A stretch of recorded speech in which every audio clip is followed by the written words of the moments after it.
Even when I recorded that first piece of audio, I decided that day that I wanted to become the best education podcaster in the world that actually provides value to the listener, walks into their life. They don't just hear the content, but they feel it. Andrew Tate. We've been here 3 years in the making and we're finally here. Buy anything in Dubai with crypto. Is that literally how it is here? I bought the Bugatti with crypto, buy all my watches with crypto. All this shit goes up. Frankie Lee, founder of content removal and host of the Frankie Lee podcast. He dives deep with world-class achievers, sharing raw, inspiring conversations. Tune in and level up. Create your life and create a business that generates you the cash flow, which means that you don't have to be a whore to the society where you shouldn't be. Because you're focusing on the shiny object, you're focusing on the women, you're focusing on the beach club. You did not come here for that. Yes. You came here because you said you wanted more in your life. No man can be with who can control his sexual desires. Frankie Lee. Hey, it's good to be here. The GOAT. The reason why we podcast. The person that's been doing it for years. Oh, you're actually being serious about that? Well, you think I was talking shit? I thought you were just being nice. Yeah. No, I've been watching you from Australia. Oh, really? Yeah, You actually consumed my content. Do you not remember when you said something to me and I said to you, didn't he cry on your podcast? You're like, yeah, he cried. I was like, shouldn't that tell you that I know? Yeah. I suppose, yeah. Well, the thing is, a lot of people come up to you and they say things to you, and it's really nice. But what I've learned in life is that I listen to all the positive and I listen to all the negative, but I don't let any of it affect me either way. So, like, I say thank you for anyone that writes any negative, like, oh, you bald fucker on the podcast, or you talk too much there, or whatever. I listen to all of that, but then I listen to it all and I say thank you, and I listen to all the positive stuff as well. But it's important in this game that you don't let anything get in your head too much, you know what I mean? Like otherwise you can fuck yourself one way or another. You will become less confident in what you're doing, or you can become overconfident in what you're doing. So it's just I just sit there in the middle. Yeah. So I just listen. No, but I was legit. I wasn't lying to you. I've been watching your stuff since Australia. Like while I was building businesses and working, whatever, I was like watching your stuff. So that's why I know. Like most of the guests that you've had on, I've watched. My favorite one was the LCMT guy, Adrian Patelli. Yeah. That was sick. I really enjoyed that because he was a big deal in Australia. We knew nothing about him, right? And then you were kind of the first person that sat down with him, and this is one of the theses to my podcast. I like to get the bigger guests on that everyone knows, that have not had the depth of conversation that I know that I can bring out of them. Yeah. So like even like Wayne Lineker had been on loads of podcasts before. He owns Ocean Beach. He'd been on loads of podcasts before talking about women and talking about all the other crap and all the party stuff, but no one ever had a serious conversation with him. So when I brought him on the podcast, it was all about showing a side to him that he'd never shown before. So there's that type of podcast, someone who's been on loads of episodes but never been serious before. And then there's like the Adrian Patellis, which is like what I see. I look in the marketplace, I'm like, who is the undiscovered talent? Who can I bring to the podcast game that no one else has brought before, never done a podcast? The other day I brought a guy called Daniel Dallin. He's massive on YouTube. He's going to be like the next Iman Gadzhi of the YouTube space. About 125,000 subs on YouTube, but he's killing the game. Legit 8-figure business owner. Nobody has heard him talk long form before. I've just done a 2.5 hour banger with him, and it's people like that and podcasts like that really excite me, because I really believe that when you go into the right depth of conversation with these people, that you can really get some good insights out of them. Yeah. How do you prepare for your podcast? Because there is such a thing as over preparation. So when it comes to a podcast, preparation doesn't just start on the episode itself. Preparation starts with understanding why you're starting a podcast in the first place. This is what most people fail to understand about podcast game. I started with a clearly defined why in the beginning, and my why, I can tell you off the top of my head now, is to help people break patterns and flip perspectives so they can have more clarity, direction, and success in their life. When you start with a real purposeful, clear why to anything, any business you start, podcast, whatever it is, reason to get healthy, when you start with a real why, you can do the reps required to have the success in your life. The problem is that most people are starting random shit, whether it be a podcast because they want to clip the content, they're starting a business because they want to create another flow of income. That's not strong enough, because you think about it, I've done 200 something episodes like that, something like that. I've been in the game now nearly 5 years. I've been all over the world, done it in every country you can imagine. Australia, the US, the UK, Spain, Oman, you know, everything, everywhere in between as well. You have to know why you're doing it, to spend that much money to do what we do. Because you know it's expensive. It's more expensive to do podcasting than people will ever give it credit for. With no ROI. With Financial ROI. With no direct financial ROI, if you're playing the game properly from the start. Yeah, you can monetize it a lot quicker, sooner if you want to. You can throw in dumb ads, or you can get a fucking dumb Huel sponsorship or something like that. Yeah. And be a wanker. Yeah, you can do that. Yeah. But that's not the real tangible benefit of a podcast. The podcast game is about building connections. It's about offering value to people. It's about the long-term relationships that you can build. It's about taking equity plays further down the track. It's about creating a culture where you can attract the best talent into your life. That's what it's about. It's a long-term game for me. And beyond all of that, even when I recorded that first piece of audio, I decided that day that I wanted to become the best education podcaster in the world that actually provides value to the listener, that actually, you know, walks into their life, steps into life. They don't just hear the content, but they feel it. Because when it comes to transforming anybody's life, whether it be in fitness, mindset, business, whatever, money, if you hear someone's advice, but you also feel it too, that resonates. That's what I'm trying to create. So that brings me on to our sponsor. Huel. Drink Huel. If you want to be a wanker to get sponsorship, well, our sponsors for this episode. But I've turned so much down, mate. I haven't turned them down. They've never offered me anything. But I've turned down a lot of these podcasters that are so-called top of the game podcasters right now have the same sponsors in their podcast. Celsius. You know the names. Yeah. Celsius, the Manscaped, the Athletic Greens, all these kind of things. Fuck me. Just I want to shoot myself in the head. Have they reached out to you? Some of the brands have. Yeah, some of those brands have. Some of them haven't. Okay. But I don't want to go down that path. You know, I know I have to monetize it in a certain respect at some point. There will be sponsors within it, but not those sponsors, because I believe that even when you have a sponsor, they should resonate with you. Yeah. But I know the reason why those podcasts are sponsored by those people is because of the affiliate commission, not because it resonates with them. And that you can't. I've got an actual business that earns actual money, real fucking money. So I don't need to compromise myself in a way of being a whore to sponsorship. Do you know what I'm saying? And that's what I want to encourage everyone that's listening to this. Is like, create your life and create a business that generates you the cash flow, which means that you don't have to be a whore to society where you shouldn't be. I'll tell you something. You don't want a podcast, you don't want to listen to the person that is famous and whatever. Like, we've had some big guests, like not as big as yours, but obviously we've had some names, experts in their industry.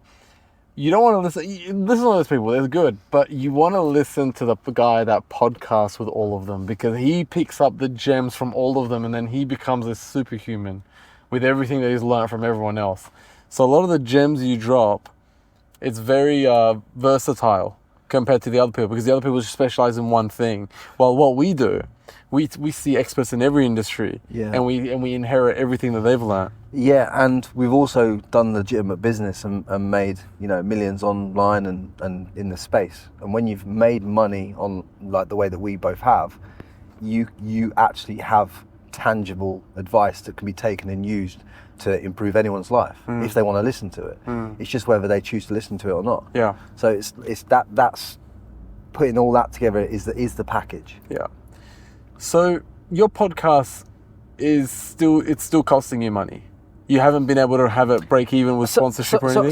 So I do some mentorships, but I do mentorships not to break even on the podcast. It does make me break even on the podcast. I do some mentorships because I genuinely want to take interest in other people's businesses and, you know, help them scale them. And it's given me a lot. We've had massive results. I mean, if you go on, they can go on the website and have a look at it for themselves. But it's like that stuff's powerful for me because I get to see inside of a business. Because you imagine with contentremoval.com and everything I've built with content removal, I've stepped into many of the biggest influencers, the biggest celebrities, and the biggest like businesses and brands in the world. Stepped inside and seen inside them from a high level because we've protected their reputations online. when you protect people like that, you pick up insights, and these things, you're like, holy fuck, they do that. Well, that thing that they do in this industry, I can plug that into that industry and I can increase the revenue by 30% overnight because that insight isn't used in this industry. So it's a non-conflict of interest plug and play model. And I like to run, I've got all these things in my head and all these gems that I can just walk into any business, I believe, and increase the sales, increase the marketing, increase everything, because I know conceptually from looking at all these different businesses, all these different niches, where the gaps are, because that's what I'm learning all the time. Now, that's on top. I'm getting that for free because I'm also charging these clients for high margin money for looking after their reputation online anyway. So I'm making money. And I'm learning. I'm always fucking learning. I'm always asking questions. I want to know about how does this work? How does that work? How have you unlocked that? How did you increase your subscriptions on your app by 25% this month? Oh, we did this, and this, and this. Okay, cool, right, cool. How can that be applied to the fitness industry? Because I've got a client over here that can do that. Cool, plug that into the fitness industry client. He juiced up his revenue by 33% in a month. He's happy as fuck. Maybe I can pull some equity out. Maybe I can do a cash play. It's all of these things that you can learn and implement into other people's stuff. I'm always wanting to question, okay, what's happening in this reality and how can that apply to this arena? So how you've been able to monetize it is not direct. It's not like, hey guys, drink this drink. No, it's more plugging people, because the powerful thing about having you as a mentor for somebody that's starting a business is that you have such a crazy network. It's not so much. I don't think I'm not the mentor for the guy starting the business. I'm not that guy. I'm the guy you come to if you're doing 500 million or 5 million, 10 million. I'm the guy that you come to, and you get an insight that opens up another 5 million, opens up another pool. That's who I am. Got ya. So that's your mentorship. That's what I do. That's specifically what I do for people. Because less than that, or somebody starting a business, it's just too much fuck around. It's like it's simple stuff. You know what I mean? Like, but I don't plug mentorships because I do not need to sell mentorships. I make legitimate money from protecting brands online. So mentorships to me is just like I'll relate it back to your question. You asked me, how do I monetize the podcast? I monetize the podcast indirectly by content removal clients. I monetize the podcast indirectly through relationships that I build with people that may want content removal or may want to access me at a higher level, and indirectly by mentorships where people go, do you know what, Frankie, I want some mentorship with you, and I say, hey, fine, it's this much money. First things first, tell me what you can do. Let me see if I can help you. If I think I can help you, then I'll offer you the mentorship. Do you know what I mean? But even the mentorship and the way that I do mentorships now, I'm thinking I've got to change it, because basically I'm driving too much value to the brands that I'm working with, right? And I'm getting paid just one clip. And for me, it's like, well, I value my time. So I'm like, well, cool. Because I'm driving. So like I had one client go from like zero. He just had an idea and we helped him execute it in the property space. And he did 4 million inside 16 weeks, right? Wow. Now, signed deals, and he owns 50% of the deal. So he's done 2 million himself, cash collected on a 16-week period. Wow. Now, really, he's paid me, what was he paid me? Like 15, 20K for that, right? I should have had an upside on that deal, and I didn't. That was bad business by me. Yeah. But so now I want some upside in the deals, because I want to work with people that absolutely want to send it. I want some upside in it. I want some cash up front, some upside in the deal. Otherwise, it's not worth my time, because I can scale my own business. Yeah. And we're in the attention economy right now, and if we've got to stop fucking trying to do side hustles and all this crap that we're told we need to do, other things. We just need to do the main thing and make the main thing the main thing and keep it that way. So it's like anything that takes my time away from the main thing, which is obviously I have 2 main things at the minute, which is not fucking ideal, which is the podcast and content removal. Anything that takes me away from those 2 things has to massively monetize, you know, otherwise. But those 2 things, they marry each other. They go hand in hand. One wouldn't exist without the other. Well, one did exist without the other. Podcast, yeah. But now I understand business at a lot higher level than I did 7 years ago. Now they're marrying in. Yeah. But at the start, I didn't understand how to marry it in. Yeah. You learn that as you go along the path. You don't have all the answers when you start. Yeah. Yeah. That's why I encourage people just to fucking start, rather than keep telling themselves why they can't do this, can't do that, why they need this, why they need that. You know. Break down to me that incident that you just had, right? connect somebody with a real estate agent and then they sold $4 million worth of houses? So basically, someone came to me. He said he got an idea. He didn't know how to execute it. The idea was in like packaging up and presenting to a certain type of buyers a certain asset class of real estate. So I helped him facilitate how to package it, how to script and sell it, who to reach out to sell it, reach out to them, how to book meetings with them, how to make it a win-win deal, and how to get the money facilitated by other people. So OPM, how to get other people's money to facilitate this deal by making it a no-brainer. It's like making it so no-brainer that someone would want to facilitate that deal, and that's exactly what happened. And to conceptualize that from start to finish took about 6 weeks, and then to get the meetings booked was another 2 or 3 weeks. Because obviously you identify through that process the key stakeholders you need to speak to that can move the needle, right? Who's got the fucking money? Who's got the ability to buy this deal? So we want someone to be able to buy the deal and someone to be able to facilitate the cash flow. Cool. Put them people together. You've got the deal. That's what we facilitated. Did you facilitate the meetings through your contacts?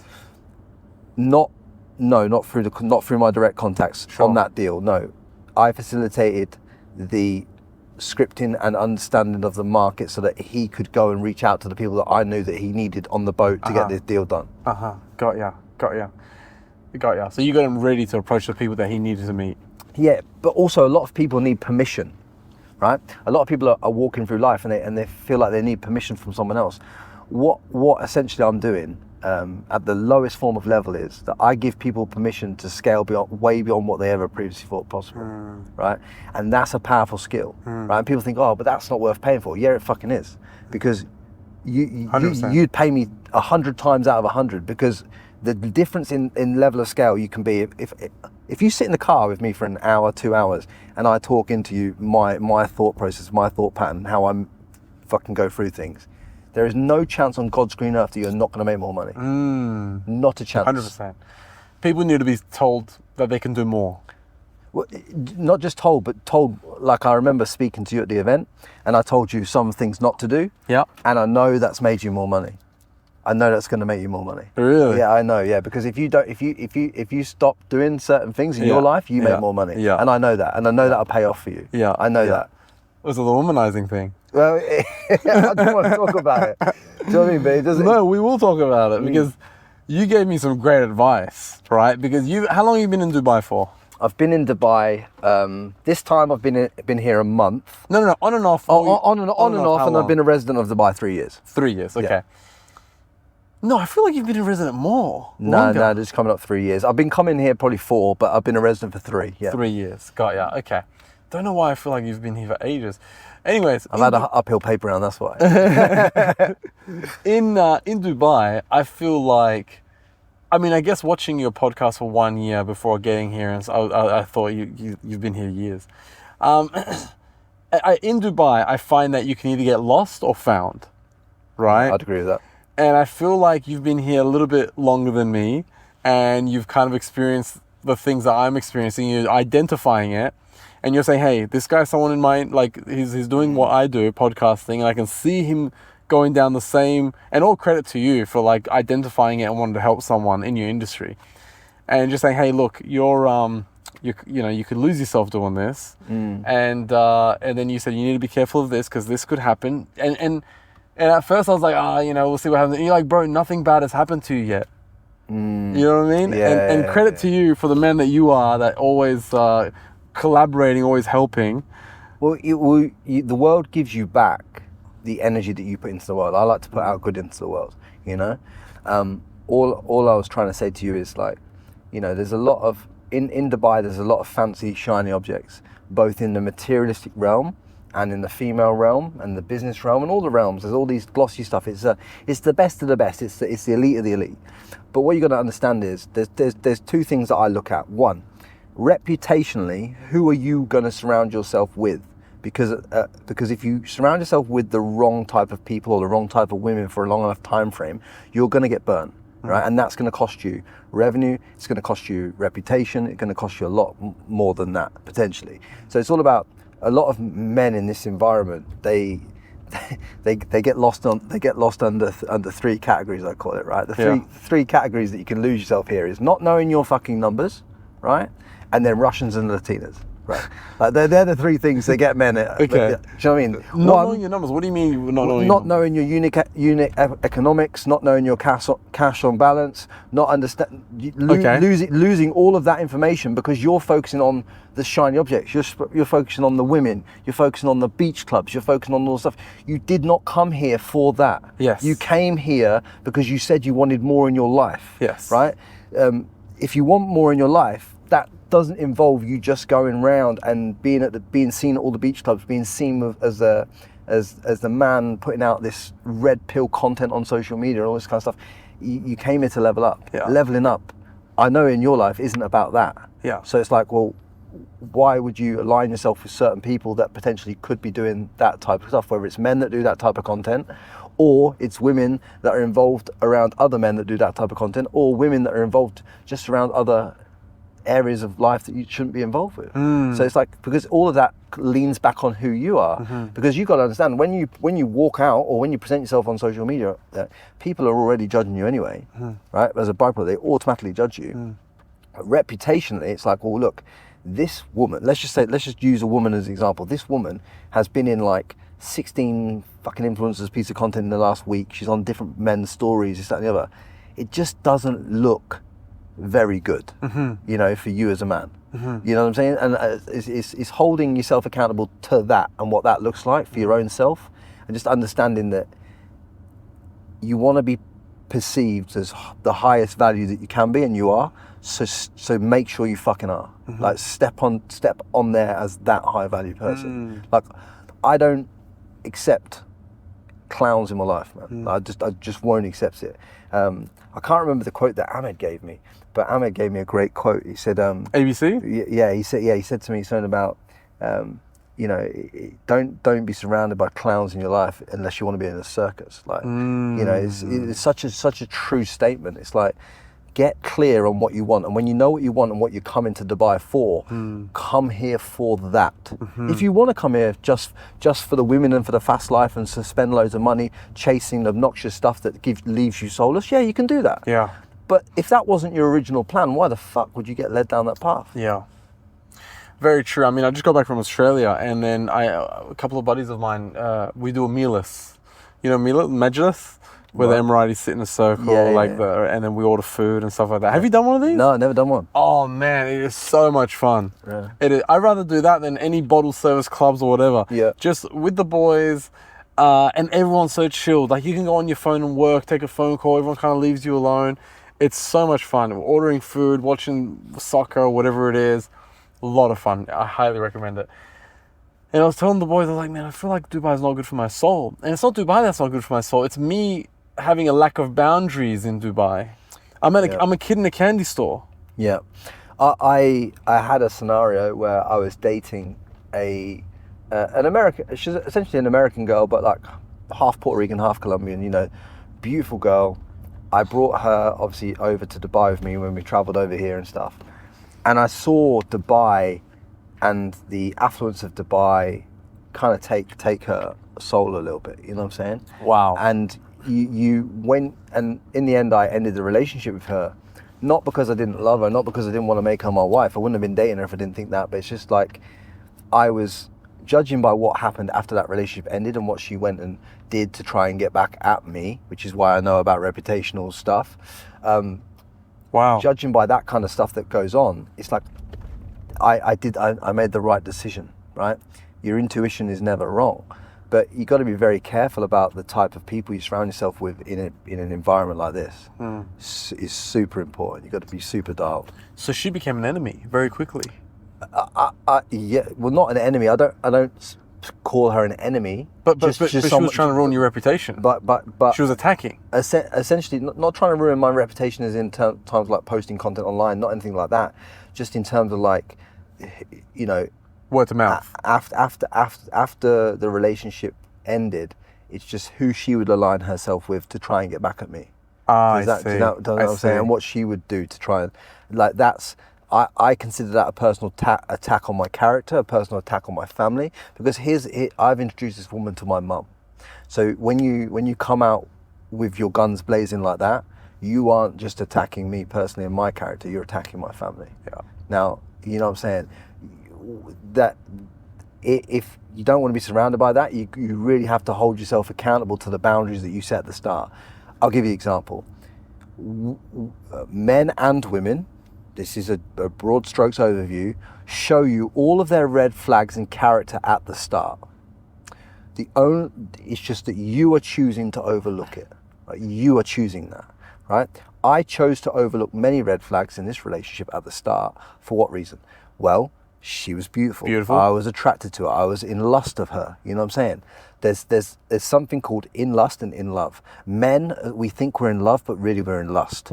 We lust after this beauty of this woman. They're a siren. I don't know if you've read the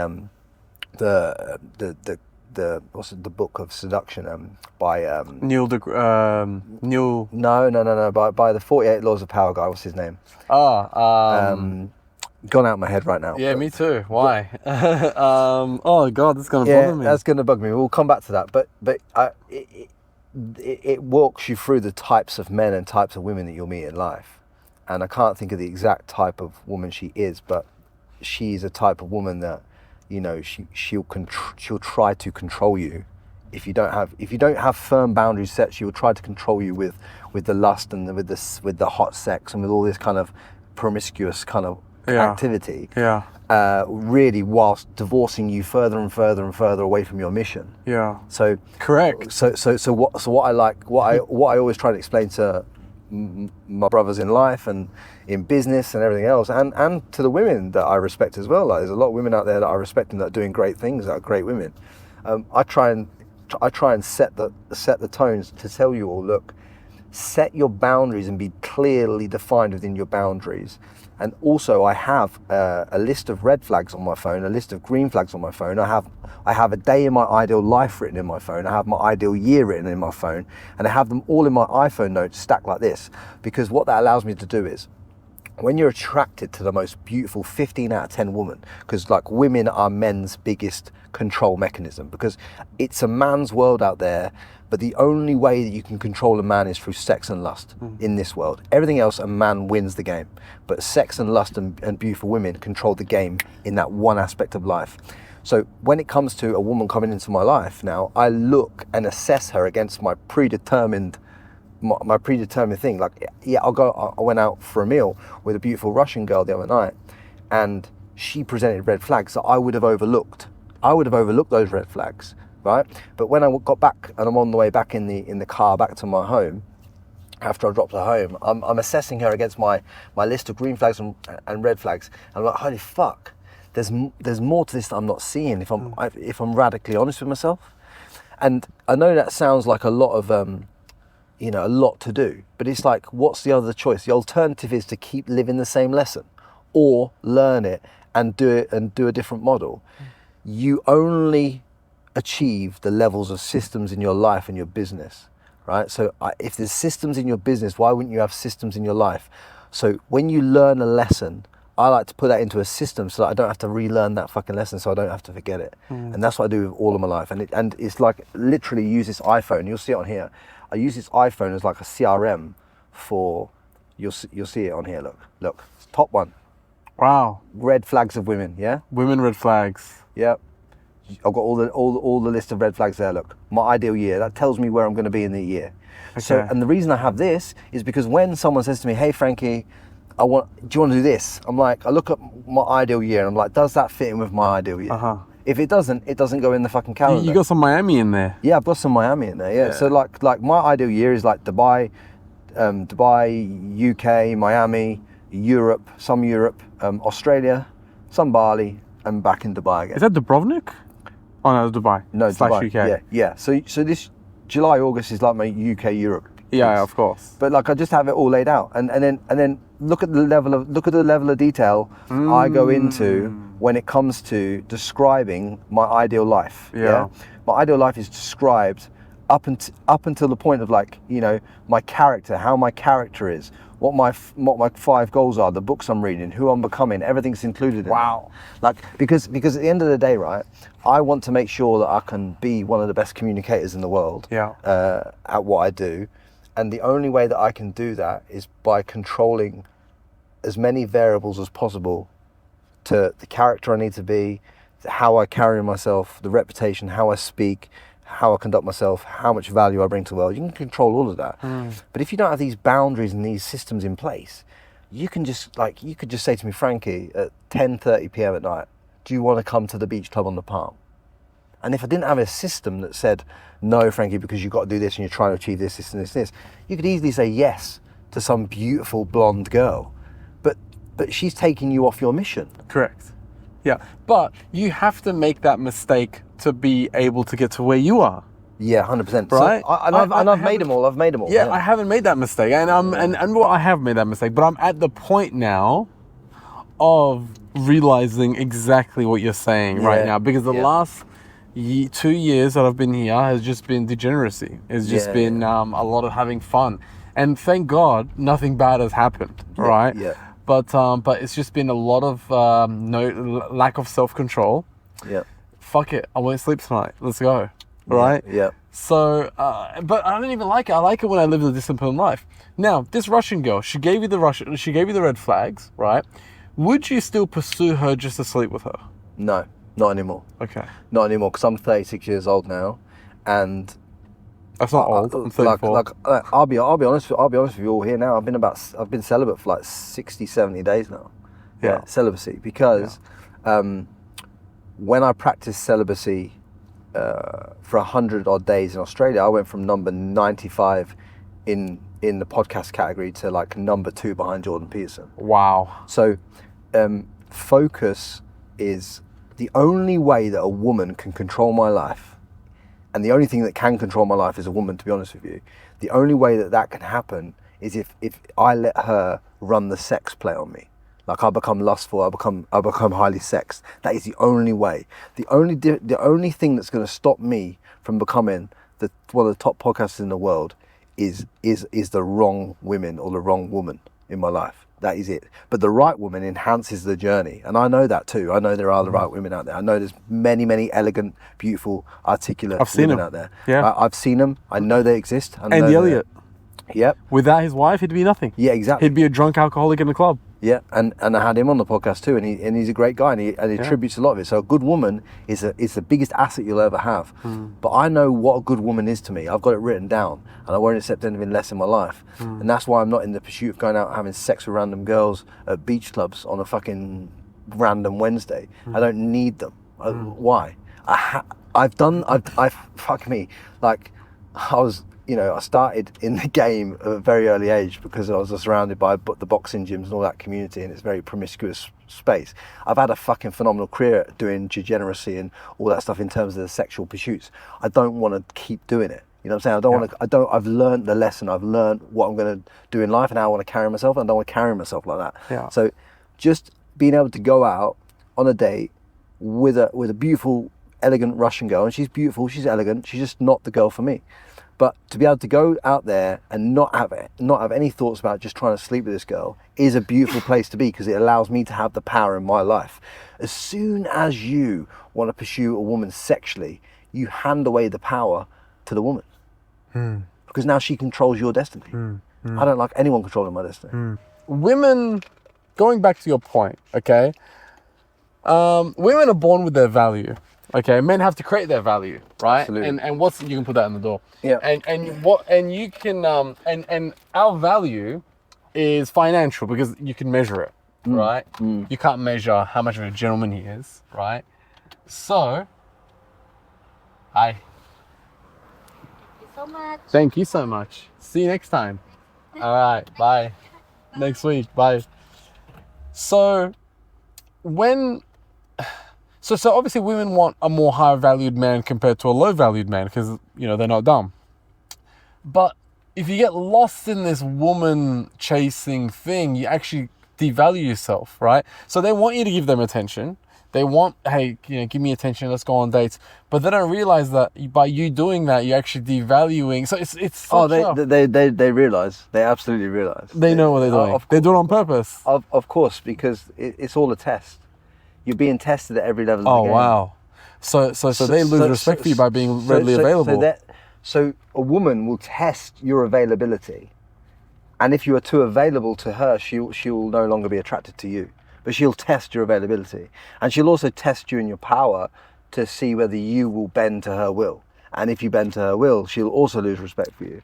So these are all tests that are women of any level. You have to be the most intelligent women to understand these tests. They're born with these tests already built in with them.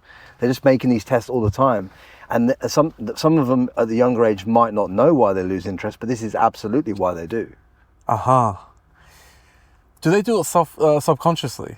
Well, I don't feel like they will do it consciously. Like, let me see if I can test him. Yeah, I would say it's probably a 60-40 scenario where I'd say like 60% of them are doing it consciously, and about 40% probably do it unconsciously until they know how to do it consciously. But absolutely, there's not a woman on this planet that isn't testing you at all times. At all times. Damn. You're being tested at all times. And every day of your life, when you are dating a woman, you have to make her fall in love with you again.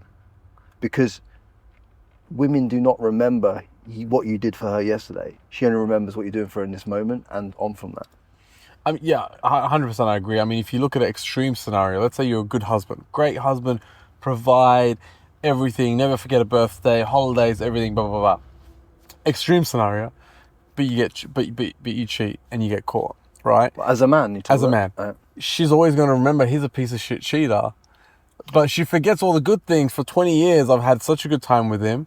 He's been such a great dad, but never forgot a birthday. But any form of cheating, whether she cheats or you cheat, that doesn't happen that day. That happened 1% buy-in over a period of days. Right? Okay. So if a woman is to cheat on you as a man, that didn't happen yesterday when she cheated. She started to lose respect for you a long time before she decided to ever cheat. Correct. So what I'm saying is that is why the most important thing for a man to have, you need to make her fall in love with you every day again.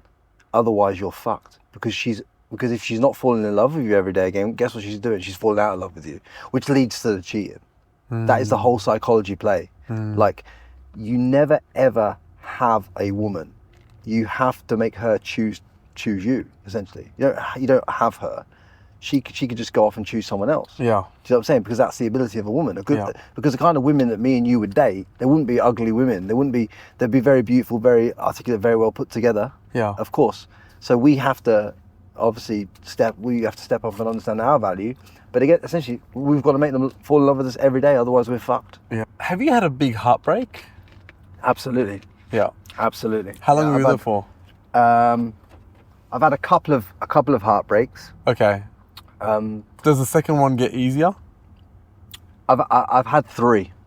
And I'll tell you how they've changed my life. All three of them. The first heartbreak I had was back in 2013.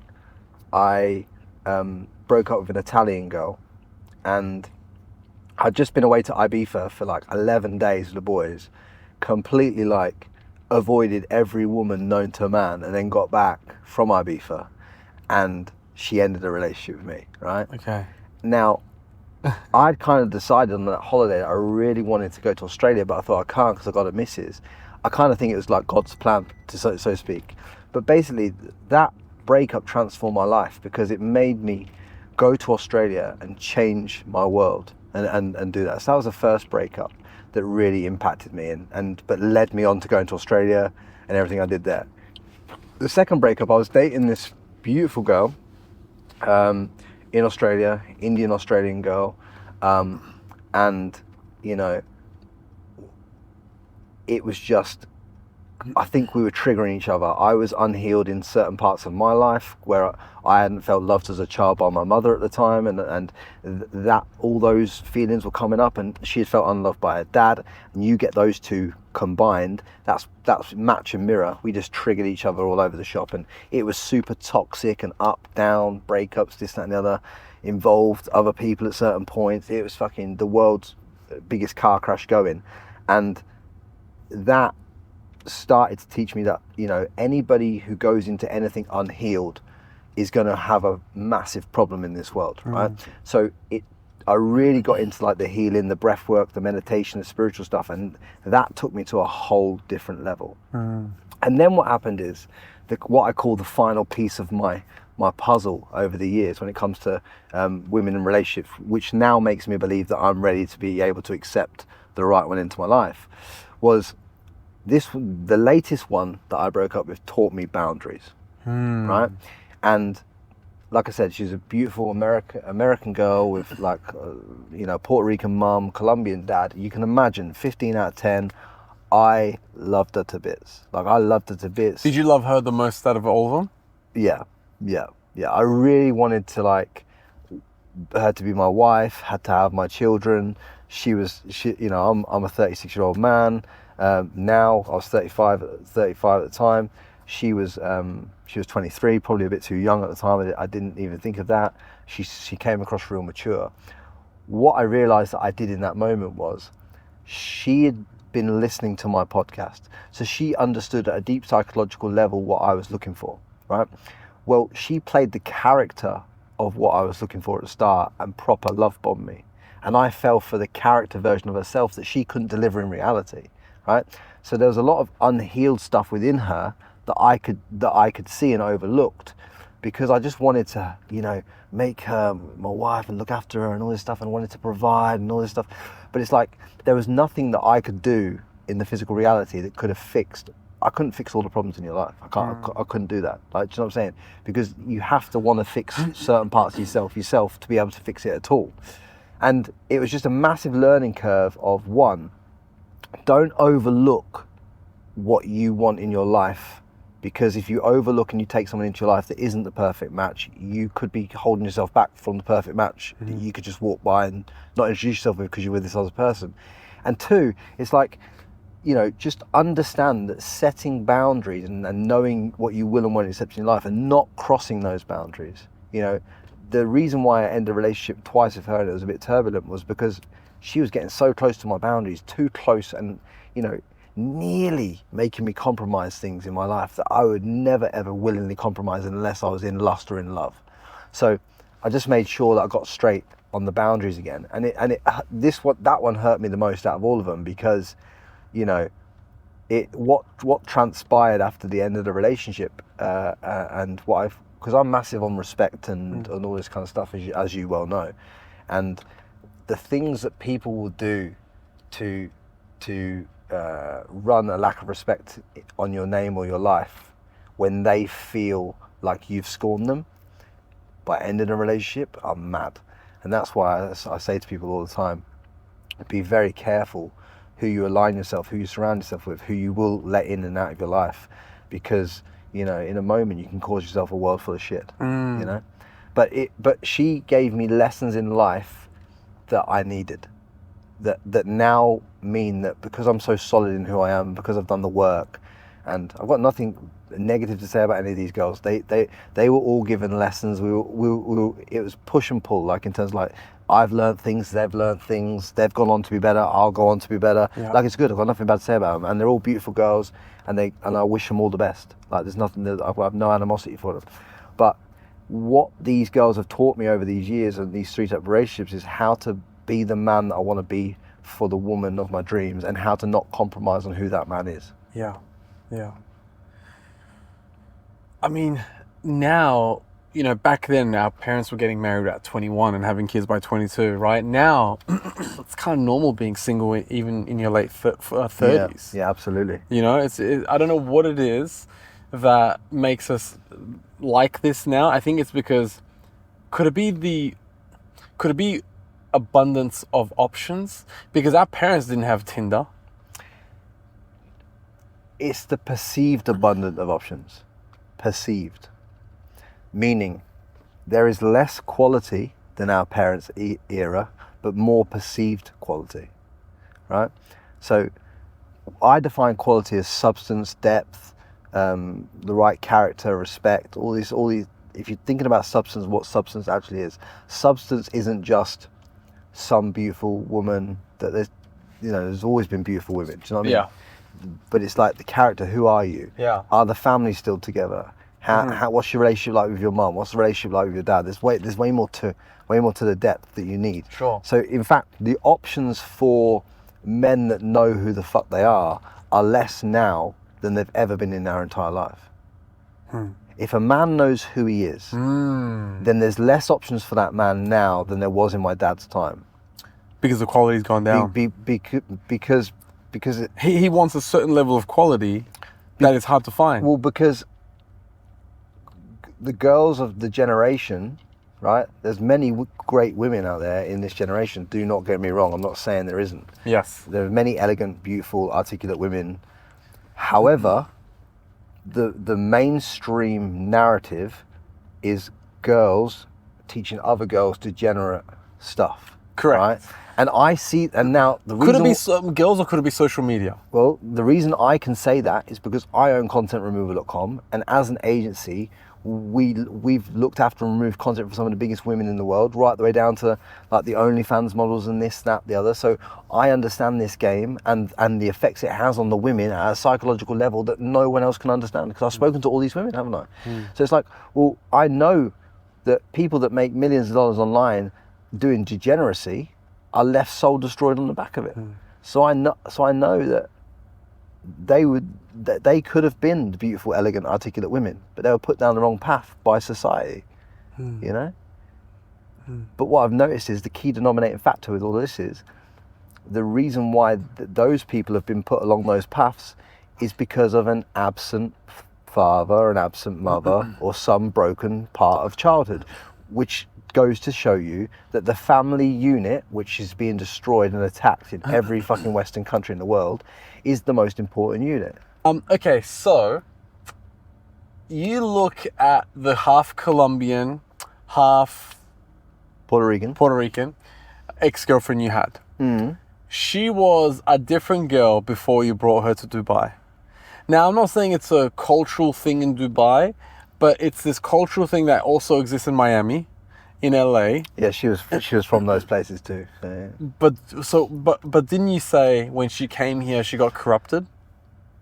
I think the absolute corruption definitely compounded here, but to be honest with you, I would say that I overlooked a lot of the red flags. Of course, you're in love because I wanted. You want to see the best in people. You want to make. I am at my age.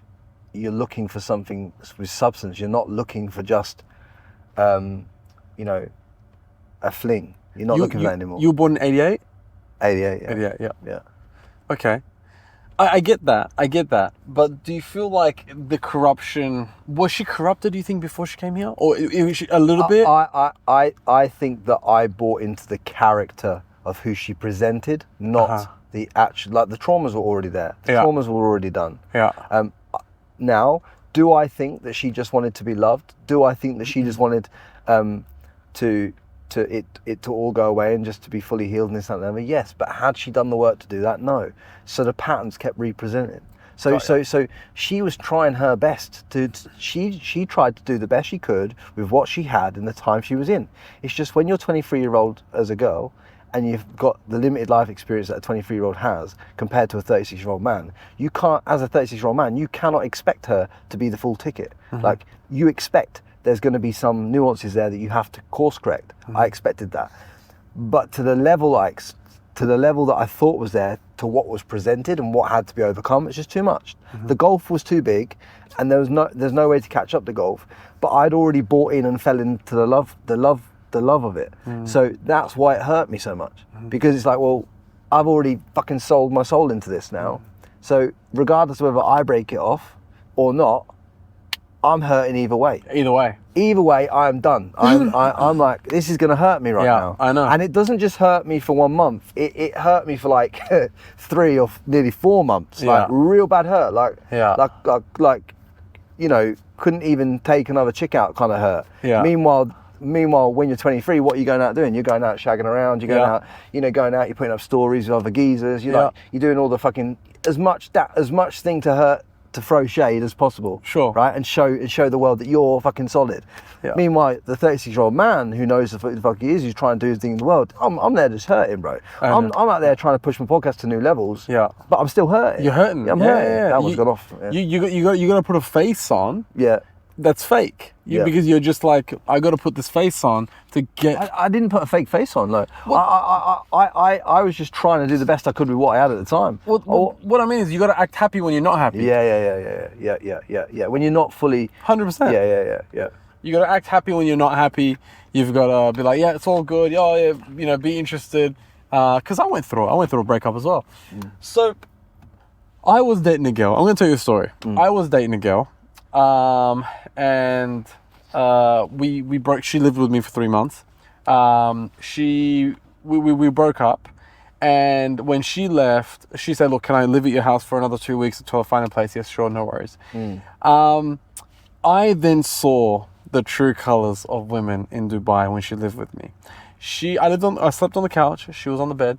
She was going on 2 dates a night sometimes. She goes, "Oh, this guy was disgusting. He picked me up in a baby blue Rolls Royce, tried to have sex with me." Anyways, I was like, "How old is he?" She goes, "Don't worry, he's this 60-year-old short fat guy." She goes, "Anyways, I'm going to go for a quick nap. I got another date in 1 hour." And so, she said to me, "Radin, I am so smart. I am so smart." I said, "What do you mean?" She goes, "I come across as a really cute girl who's a teacher at a kindergarten, but really I'm the devil inside. I'm just looking for a rich man. I don't want to work." And then I said to her, can we please, I said to her, finally you and I are having an honest conversation. Can we please talk like this on the podcast? She goes, "Are you dumb? I'm not going to talk like this on the podcast." She was laughing, right? Now this girl's anonymous. We're not mentioning names or anything, but the girls she hung out with were all the same. And the last day when she was leaving the house, when she was actually leaving, she said to me, "Oh, and by the way," well, she was kind of leaving in an argument. She go, as she's leaving, she goes, "By the way, I'm not 26, I'm 32. She even lied to me about her age. We were dating for 4 months. She even lied to me about her age. She told me she's 27. And I yelled saying, "Makes sense," just to add some more toxicity in there. But this is what I'm finding here, where it's like, who do you believe? Is everyone playing a show here? Because, the types of women that look, Dubai's beautiful. Dubai's great. Dubai's amazing. It's opportunity city, people with money here, people willing to invest. But it attracts the wrong kind of girls. It doesn't attract the village girls that have morals and values, family values. So I see places as seasons in life. So in my Dubai seasons, I'm here to do podcasts, to do guests, this and the other. If I was looking if I'm actually going to look to meet my wife, I wouldn't be coming here to do that. Yeah. So I'm saying I'd be going somewhere else, somewhere more wholesome, somewhere with nature, somewhere with where Christian values taught in, just different places. You gotta use the places that you go to for the right things that you're trying to achieve in your life at the time. Yeah. I think when me and you are here, it's like it's just got to be about business and about pushing ourselves further forward in our areas of our life, with our fitness, with our health, with our goals. Honestly, mate, like I said to you earlier on this podcast, I've been celibate 60, 70 days. I feel fucking amazing. Really? Yeah, I feel fucking amazing. Yeah, because you think about celibacy as an act in itself. You're not talking to women. You're not really dating that much. And when you do date, I have even if they want to fuck you, I don't have to do that if I don't want to. Because I know who the fuck I am, and I'm just at the story and it won't be like this forever. But just at this chapter of my life, I'm so fucking dialed in, and I'm enjoying life. Yeah. So I don't want to, because I can have sex tonight. I could have sex in fucking an hour's time when we leave this podcast. It's not a problem to me. We're at Kite Beach. But you know what I'm saying?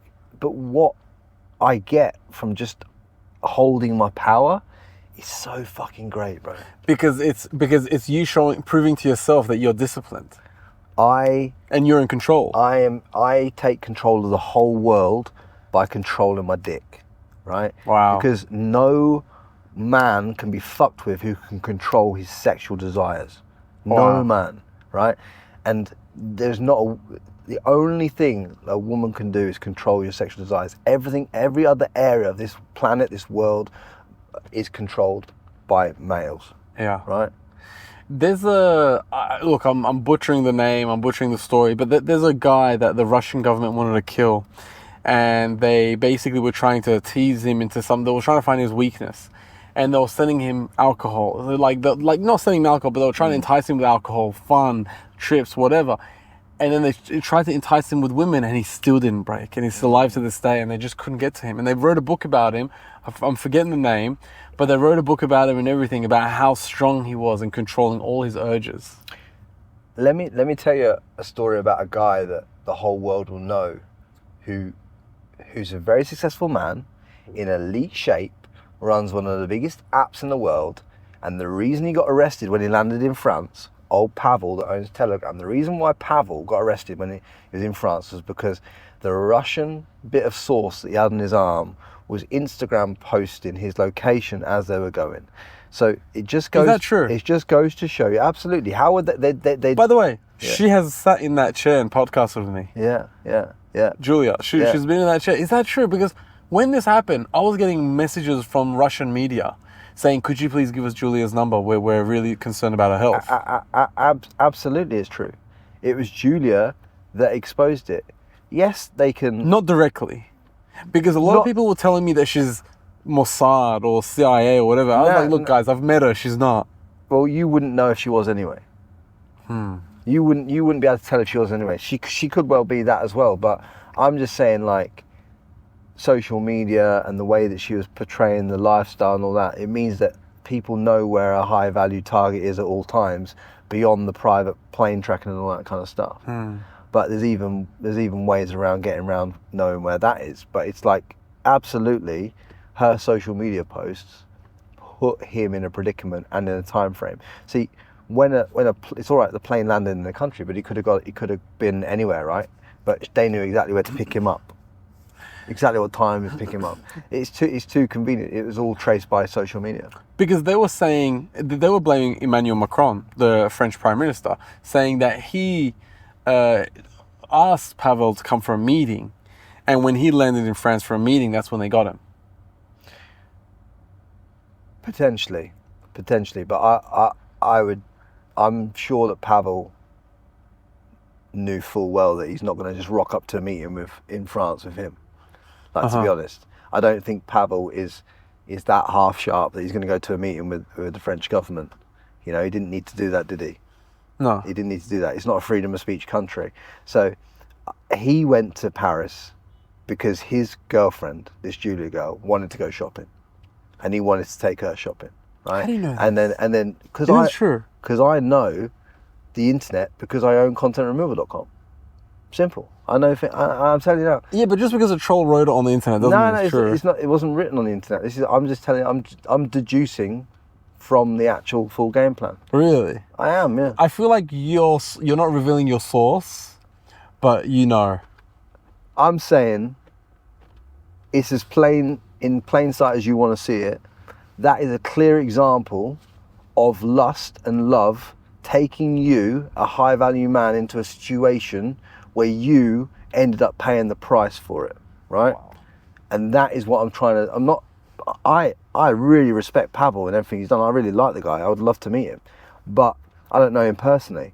I hope I meet him while I'm over it. But at the end of the day, you gotta go to France. He was exposed. He was exposed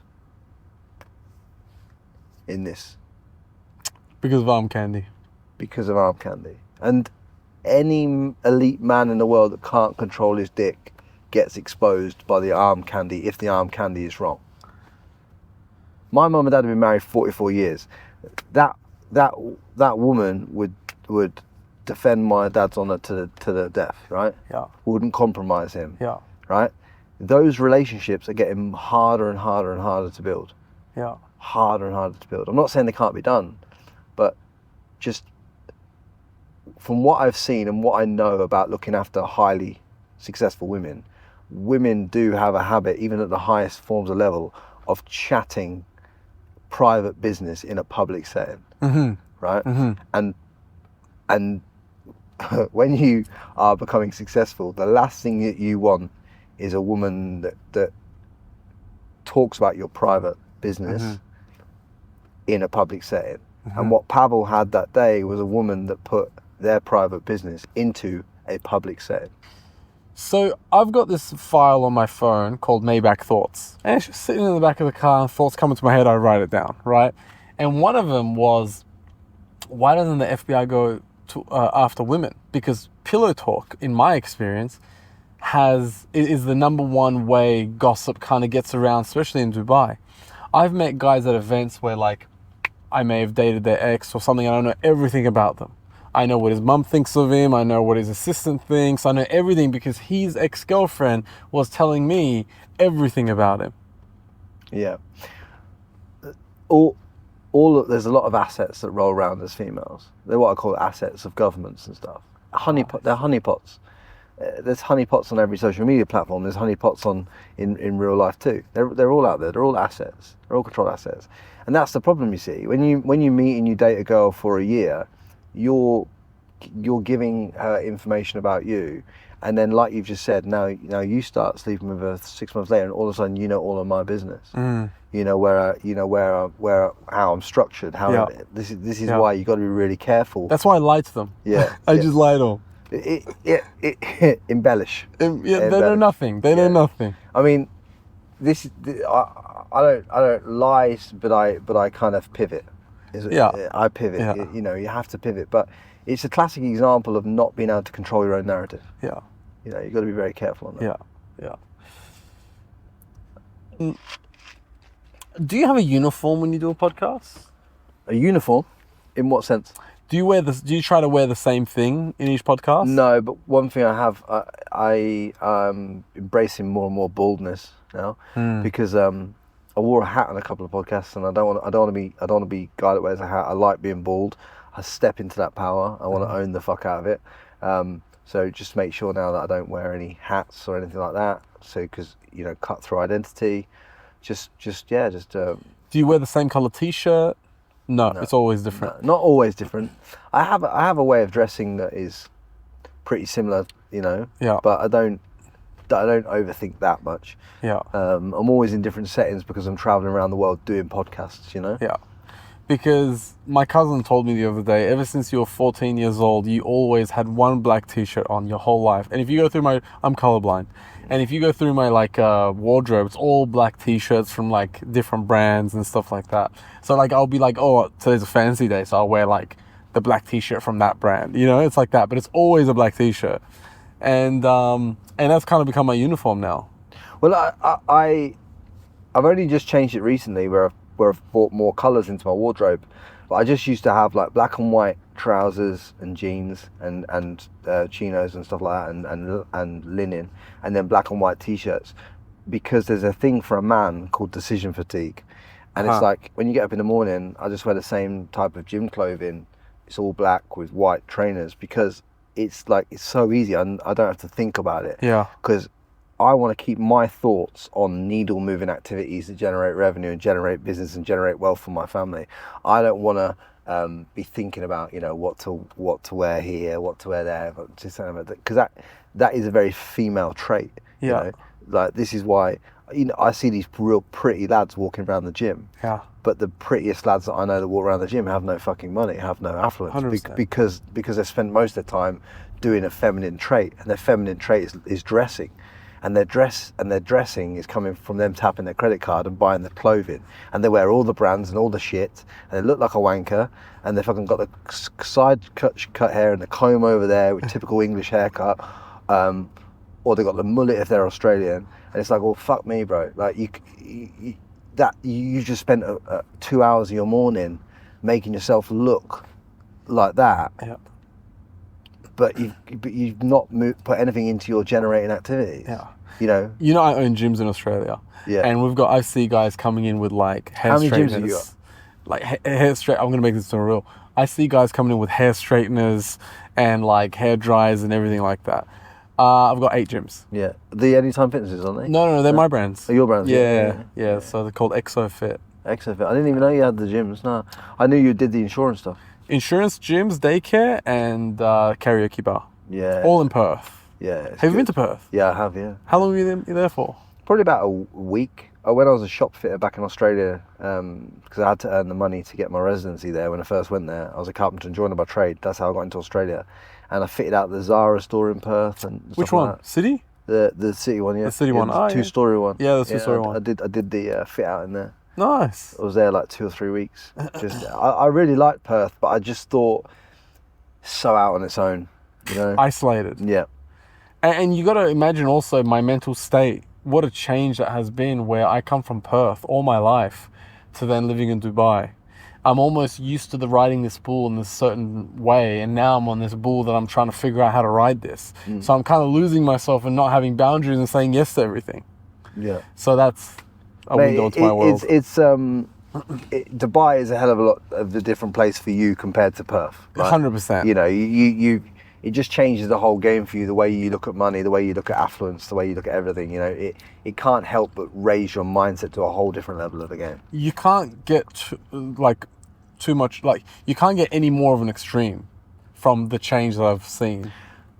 I just love the beaches of Perth, the lifestyle of Perth. Like that's what I would miss here, because here's got no nature, got no. It really does lack depth and substance in a lot of areas. But I like that I can just hop on a plane and go somewhere. Dubai is the world's airport. I love that I can just hop on a plane, and I'm from Iran. Iran's not far from here. I can hop on a plane, jump over there, have some nature, eat some food, chill out, and then come back. Iran's really good. Have you been? No, but I just know that it's really good and really beautiful there. Very good. Very good. People talk a lot of crap around Iran. You know, all the news is rubbish. Yeah, look, politically, it's a little bit. It is what it is. But nature, the people, bro, we got the best nature. We got mountains. To be fair, you got some of the best women in the world as well. You reckon? Yeah, 100%. Your favorite? 100%. Not my favorite, but I'm saying that it's very underrated. Very underrated. Persian women, yeah. Persian women are like gorgeous. I like a cross between the Europeans and the Brazilians. You know what I mean? Yeah. Like, and the Colombians. Yeah. Yeah. Yeah. Persian women are gorgeous. I do have to tell you that. And have you had Persian food? Have you had kubi there? No, I haven't had Persian food. Wow. I'm a bit of a fussy eater when it comes to food, yeah? which I'm trying to get better at. But because I've always eaten a certain type of. Have you had lunch today?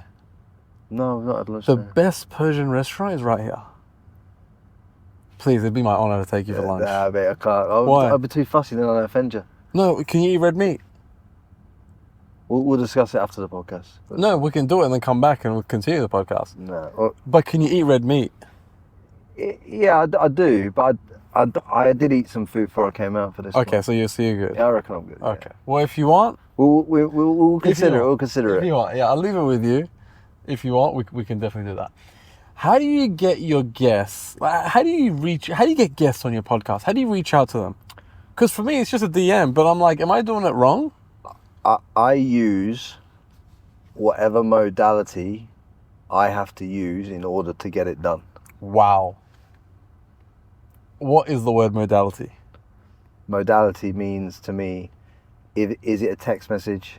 Have I got to get an introduction? Is it a voice note? Is it a call? Have I got to call someone on a golf course on a Sunday to call someone else to make it happen? Whatever I've got to do, is it an email? Is it a cold email? What is it? I don't care. The modality doesn't bother me. I just get things done. Like, you just had a podcast with Andy Elliott. Andy Elliott. What was the process of you getting him? My network. Your network? My network. I'll say to people in my network, like Tam Khan, who got me that one, I'll say, Tam, who's coming to Dubai that I need to podcast that you can set up for me? And he goes, bro, I've got Andy Elliott coming in a month's time. I go, cool. Can you straight into a chat? Boom, boom, boom. I'm doing Andy Elliott podcast. Group chat, there you go. So your network is where it's at. My network gets me lots of. You got to understand, in the game that I'm in, a lot of people owe me a lot of favors. Why?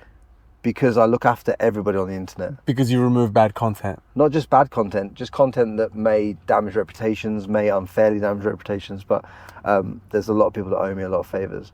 I'm not saying Tam's one of them, but I'm just generally good friends with Tam, and you know, because of our relationship and because of the way that our relationship's developed over the years, 4 or 5 years I've been coming here, you know, and how I've brought people to his gym that are successful people, fitness influencers, brands, people like that. You know, it goes both ways. Yeah. So I add value to people before I ever ask them of anything of them. God, yeah. So like I've already stacked the value of. There's no way I'd ask an introduction from someone who I hadn't already stacked the value in their life. God, yeah. Do you know what I mean? Yeah. Like, so you and Tam are buddies, and he's just, you know. yeah, it's just like it. All relationships that you have in this world, business and personal, should be mutually beneficial. 100%. You know, it's like I'm sure I'll help you in your life with advice and guidance, and I'm sure there'll be some things that you help me with. And because that's how our relationship is, and because we want each other to do the best for each other, and we don't wish any harm of each other, that'll help us move forward. Like everyone, we're not trying to clip each other for money. It doesn't need to be about that. We'll both make money as a byproduct of what we both know that the other one perhaps doesn't. And I find that you lead with that. Even I do too, and I notice that you do that too. You lead with that. You lead with, "Hey, I'm going to help you, and I don't want anything in return." I don't want anything. Yeah. Yeah, I'm not. There's nothing in return, but I'm going to help you. When I met you, I went straight into coach mode with you. Yeah. Straight into it. Like, Yeah. right, I'm going to sort this guy out. Yeah, Like, yeah. this guy's this. Because imagine, right, if you're on a flight path, guys, and your flight is 1 degree out, you end up, if you're flying to Miami, you end up in New York, right? So when I saw your flight path, I'm like, you're trying to get to Miami, but you're going to end up in New York if you don't change the direction. I was a few degrees off. Yeah, you could have ended up in Alaska, Yeah. where you were going. Yeah. I was a few degrees off. Yeah. But it's good. It's good that. But I actioned it. What you said I've actioned. Yeah. I'm going to go 7 days celibate.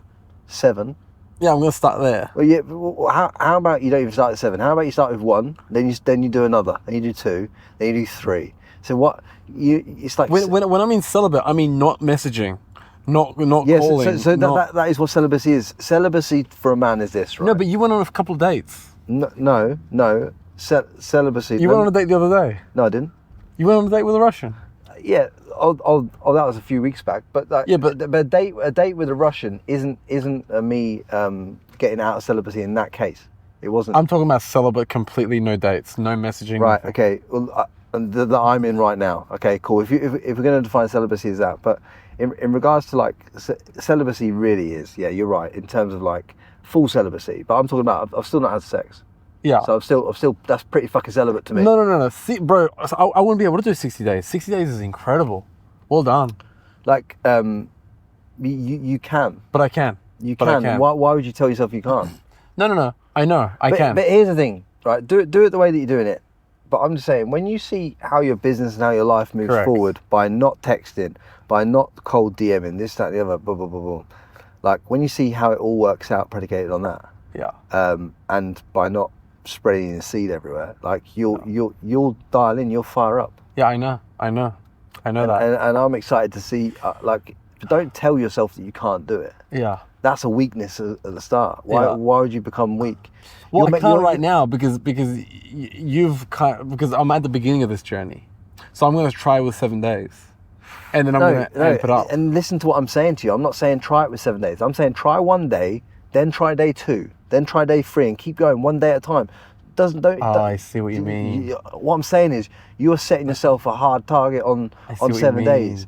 It's a dumb thing to do. Yeah, you're right. Just do 1 day, then do another day, and do Yeah. another day, and do another day, and stop overthinking it. You're overthinking it. You're overstimulating it. You're making it into this big issue it doesn't have to be. Yeah. Just stop texting people. Stop messaging people.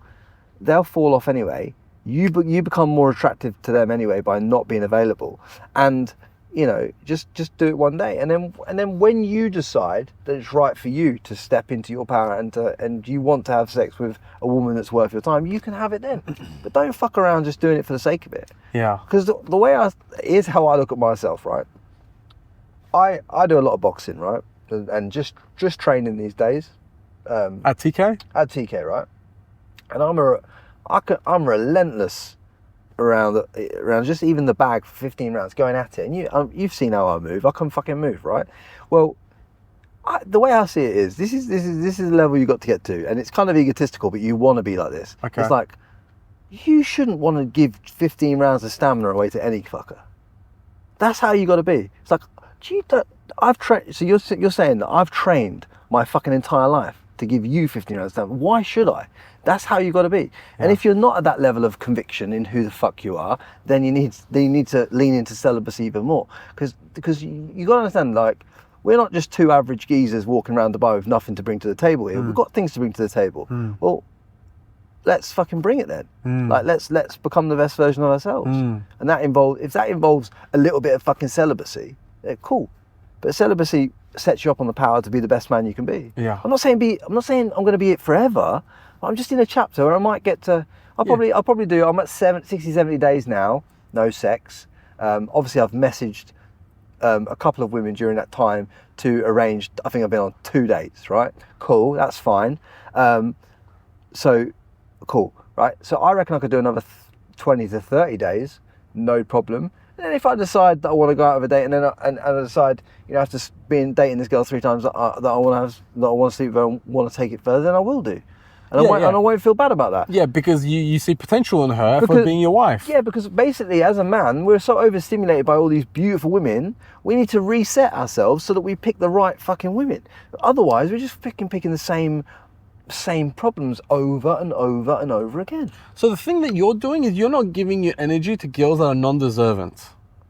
I'm saying there is no fucking chance on God's green earth that I'm spending my whole life training and developing to the level that I know that I am mentally, physically and emotionally to give it away to someone for the sake of just giving it away for sex. I think that's a liberty taken upon my own self, and fuck that, and I ain't doing that, and I stand in my power with that, and I'm not letting any woman take that off me.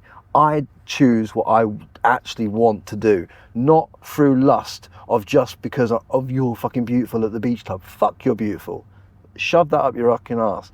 I couldn't give a shit about that. I know who I am, and I'm standing in that power. In the last 60 days, has any women tried to seduce you over text? Oh, but you dirty talk. Over the last. Don't you want to do this and do that to me or something like that? Absolutely, because you're celibate. Women, on a chemical balance level, feel that you are, you're more desirable because they have to try and attain you, which means they try and get you even more. So it's like it's a great thing. Like there'll be people trying to break. They just subconsciously won't want to break you, but. Yeah. But it's just you get stronger and stronger and stronger, and it's just. And you've resisted it. Yeah, because I know who the fuck I am. That is the beauty of knowing who you are. Once you know who you are, you can resist all the temptations. Because don't forget, these fuckers are just trying to take you off your path. Because the right woman respects you're sitting in your power and knows. Oh. And I'm not trying to say to anyone in this podcast that I'm perfect. I'm just saying I'm in the pursuit of being as perfect as possible in the areas of my life that I know I need to be. Now, has that one slip up in that respect cost me anything? No, because I've been dialed in on all the other areas of my life. Sure. You know what I'm saying? So it's easy to overcome when you're dialed. Yeah. It's the people there's so many men that aren't even dialed in one area. They're not even dialed in on their fucking fitness. And they're talking about everything else. It's like, get one area super dialed. Yeah. You know, don't be a fat fuck. Yeah. Don't be a lazy cunt. Have some stamina in you. You know what I'm saying? But you think about how much can be achieved for you in 90 days of celibacy. You'll get into elite shape. You can have personal training, get in elite shape, eat well, train hard, push all of your businesses further forward, scale things to a whole new fucking level. And I guarantee you won't want the same women that you previously wanted anyway. Wow. Boom. Wow. So no more fives. Mate.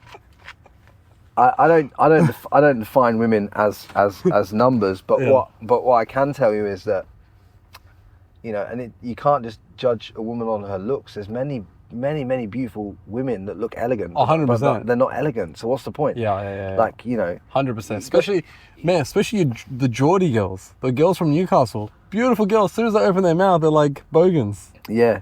I mean, I don't mind that though. It depends what you're looking for. I think you're in a chapter of your life where you're perhaps, because of your financial success, you're perhaps looking for women, which is perhaps causing you problems. Whereas me, I'm still in the relentless pursuit of being like the best in all areas. I still want to create hundreds of millions of value in the world monetarily. I still want to be the best podcaster in the world, bar fucking none, in the education space. Yeah. You know, I know where I want to fucking go. I know what I want to do, and that to the right woman is attractive. right? Yeah. To most of the women that might listen to this podcast, they probably think, fuck, I don't like Frankie. Oh, cool, that's fine. Yeah. I'm not for everybody anyway. But no, they're not on your chapter anyways. Yeah. You're not on my page anyway. If you don't understand why I'm standing in my power, then you are not for me anyway, and that's fine. Because guess what? In a world full of fucking 8 billion people, right? I only need 10 women who are beautiful and my type to like me, to create enough competition spectrum to be able for me to get one of them to be my wife, to be able to move forward in my life with the right one. Yeah. That's it. 10 in a world of 8 billion, bro. Yeah. If I can't generate that with my marketing and sales funnels experience, then I don't know who can. You shouldn't be in business. But it's actually 4 billion because 4 billion is men. Yeah. Unless unless that's cool. Yeah. Is that cool? Yeah, that's cool. That's cool. We'll swerve it now. But you know what I mean? 4 billion then, 4 billion. But still 10 in 4 billion, I still reckon I've got a chance of that. You still got a chance. Yeah. Well, is that the main priority in life now, finding a life partner? No. The main priority in my life is being the best version of myself, and it always will be. Because here's the thing. Your goal in life is always to become the best version of yourself at all times. That has to be the North Star goal. If you want to turn up as the right man for your children, you want to turn up the right man for your wife, the right man for your family, you have to be the best version of yourself first, which means that you should only do what you want to do, when you want to do it, with who you want to do it with, and be radically honest with that and what that is to you, because you have to just dial into that. Yeah. There is no other choice. There is no other choice. The phase that I'm going through in my life, have you been there? What would you call your phase? Hot girl summer. To be honest with you, if you're in a stage where you've made some money, you've become super undisciplined with who you'll let into your life. Correct. You're letting random women just because they're hot into your life. You're Correct. trying to date lots of women. You're trying to have sex with lots of women, and that's where you're at in life right now. Yeah. Okay, cool. Have I been there? Abso-fucking-lutely. Was that a chapter that needed to be explored? Yes. Did I learn a valuable lesson from that? Yes. What you put attention on really does impact your life. It impacted my revenue, it impacted my goals, it impacted my drive. It took a lot of attention off my physical, it took a lot of my physical and my mental health. Let me explain something really clearly to you and you'll get it, you'll get this, right?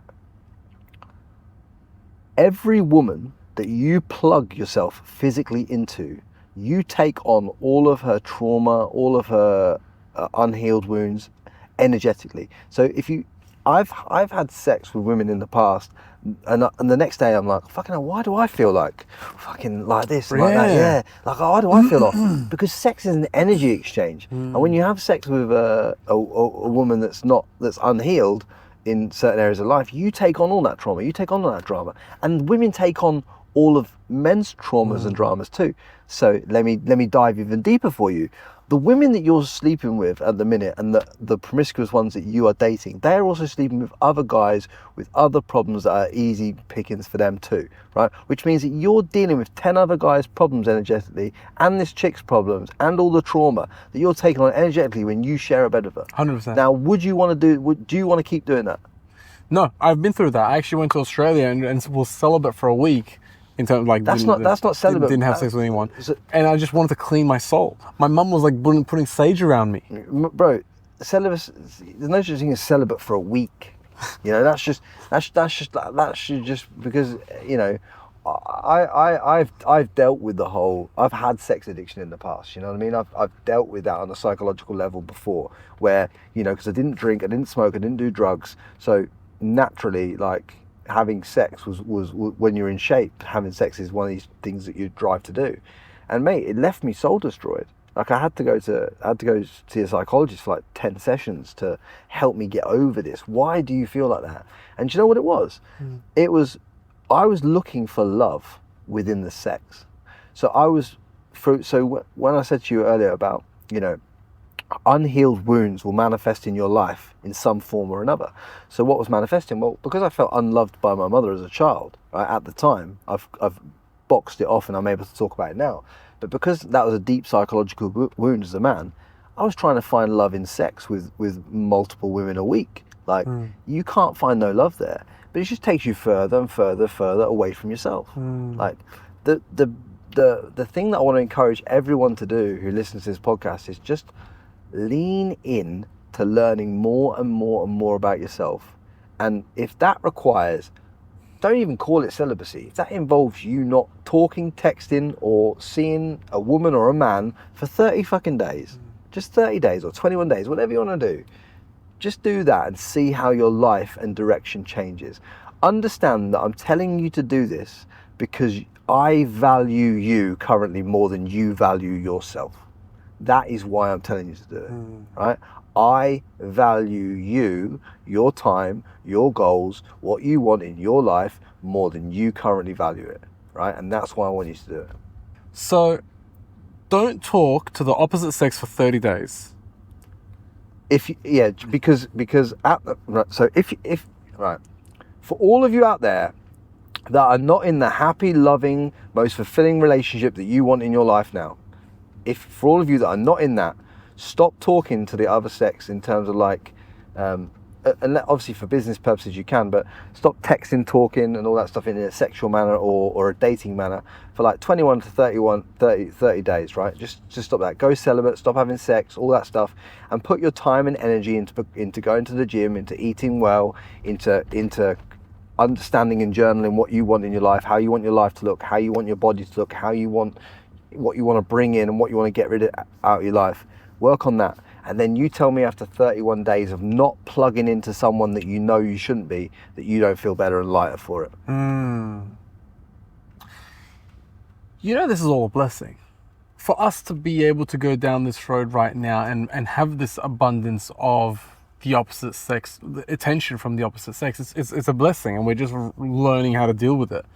Like, there's many that don't have this. Yeah, so when you create and put out content on the internet, you are naturally going to attract good and bad attention to that. If you're a man or a woman that doesn't know how to, or know fully who they are, you'll allow different things into your life that you shouldn't. And that's all I'm saying. It's like, I just want to give you all today permission to take back the values that you hold dear to yourself that you forgot about. Because I've currently, at this moment in time when you're listening to this, I value you and your mind and your body and soul more than you value it. And I want to remind you to value it as much as I value you. So everything that comes from you, I feel like comes out of a place of love. Well, it's the place that most people have never felt before. You don't really get angry. You mostly, like, it comes from a place of love. Like, I'll pray for you. That's how I feel your reaction is. I've become very chilled because you imagine, like, even when I was, involved in the boxing gyms back in the day and sparring and stuff like that, it's like you have to be very calm when you're getting punched in the fucking face, because if you react in an aggressive manner, you're going to get hit more. It's like when you've got to understand, when someone's fucking angry at you or trying to say shade about you or trying to throw things at you, where does that come from? It comes from a wound within their life, right? They've been cut, they're hurting. I understand. You've been hurt. Cool. We all have. Like, it kind of allows me to, like, let it go. I just let it go. It don't get me wrong, I can still fight if I need to fight, or defend myself, or defend my family and all that stuff, and when that has to happen, that has to happen. But I'm very peaceful knowing that people can only do the best that they can with the information they have in the time that they're in. And I just think that many of us are getting, like, agitated at the wrong shit, you know? And I just think for you right now, there's a couple of doors you're unlocking right now that are going to level you up beyond, way beyond what you previously thought possible. Wow. Way beyond. I'll tell you something, by the way. I was engaged. I was in a relationship for 8 years. I've only been single 2 years. So that's probably what it is as well. I've been in one relationship all my life, 8 years, been single 2 years. But notice, in that time when you was in that relationship with that woman, right, you made all your money, you made all your moves, you made all your success in your business, everything that happened. Because let's face it, in the last 2 years, you didn't make as much as what you made in the previous 8. I'm going backwards in the last 2 years, I feel, because it's like, sure, I'm doing this podcasting and I'm building contacts, and I'm sure it'll be good into fruition one day, but if I stayed in Australia, I'd be wealthier than where I am here because all my money comes from Australia. Absolutely. And here I'm blowing through it. Blowing through it. But I mean, I've got incomes coming in. Yeah. So. But in Australia, I wouldn't be able to spend it, so I'd be wealthier. Yeah. I'd just be stacking it. So. Dubai's expensive, dude. I go on a date with a girl, and the bill will be what I used to pay in Australia for rent in 2 weeks. Yeah. But when you go celibate for this time, you're going to save a lot of money, aren't you? 100%. Like, so, you're going to learn, but more important than saving money, learn who the fuck you are, right? Really learn, because when was the last time you sat down with yourself and thought to yourself, what do I actually want? What do I actually want? You know, who do I want to become? Yeah. Who do I want to be? After the breakup. Yeah. So 2 years ago. Yeah. But that needs to happen more often. But after the breakup, are you proud of the man that you've become since then? Yeah, of course. Right? And do you think there's more levels to achieve? Yeah. Like a lot more? Yeah. Call yourself into action then. Yeah. Call yourself into developing who that character is. Yeah. Like, because I tell you now, the how I see you and the reason why I'm calling you up the levels is because I see way more in you than you're living at right now. Yeah. Like I'm like, no, this ain't happening. Yeah. If me and you are going to be friends, you can't operate like this. Yeah. Because I can't be friends with a man who moves like that. Yeah. I'll tell you straight. Yeah. I like you, but I'm not being friends with a man that moves in the way that you're currently moving. Yeah. So like either you level up, or I'll always be friendly to you. I'll never say nothing bad about you. But I'll tell you to your face, me and you are going to be hanging around if you move like that. Yeah. Because I want you to be better than you are. Yeah. Right. So I'll call it out to your face, previously and on here, and I want you to level up. And then as you level up, and I see the best out of you, then I'm glad I called you out. Right. Yeah. Too many people are afraid to tell people to their fucking face where they're going wrong. But see, I already know it. But I know you know it. But I also know that you're ignoring it. Yeah, correct. But you need someone who you kind of have a bit of respect for to call you out. Just to be like, hey, bro, it's time. Yeah. The fun's over. It's time. Yeah. Start focusing on yourself. Like it's just be. It's time to be as best as you can be. Yeah. It's time to live up to all the things that you promised yourself. Yeah. Why wouldn't you? Yeah. So it's lunchtime. We'll be back. You should have seen the state of him.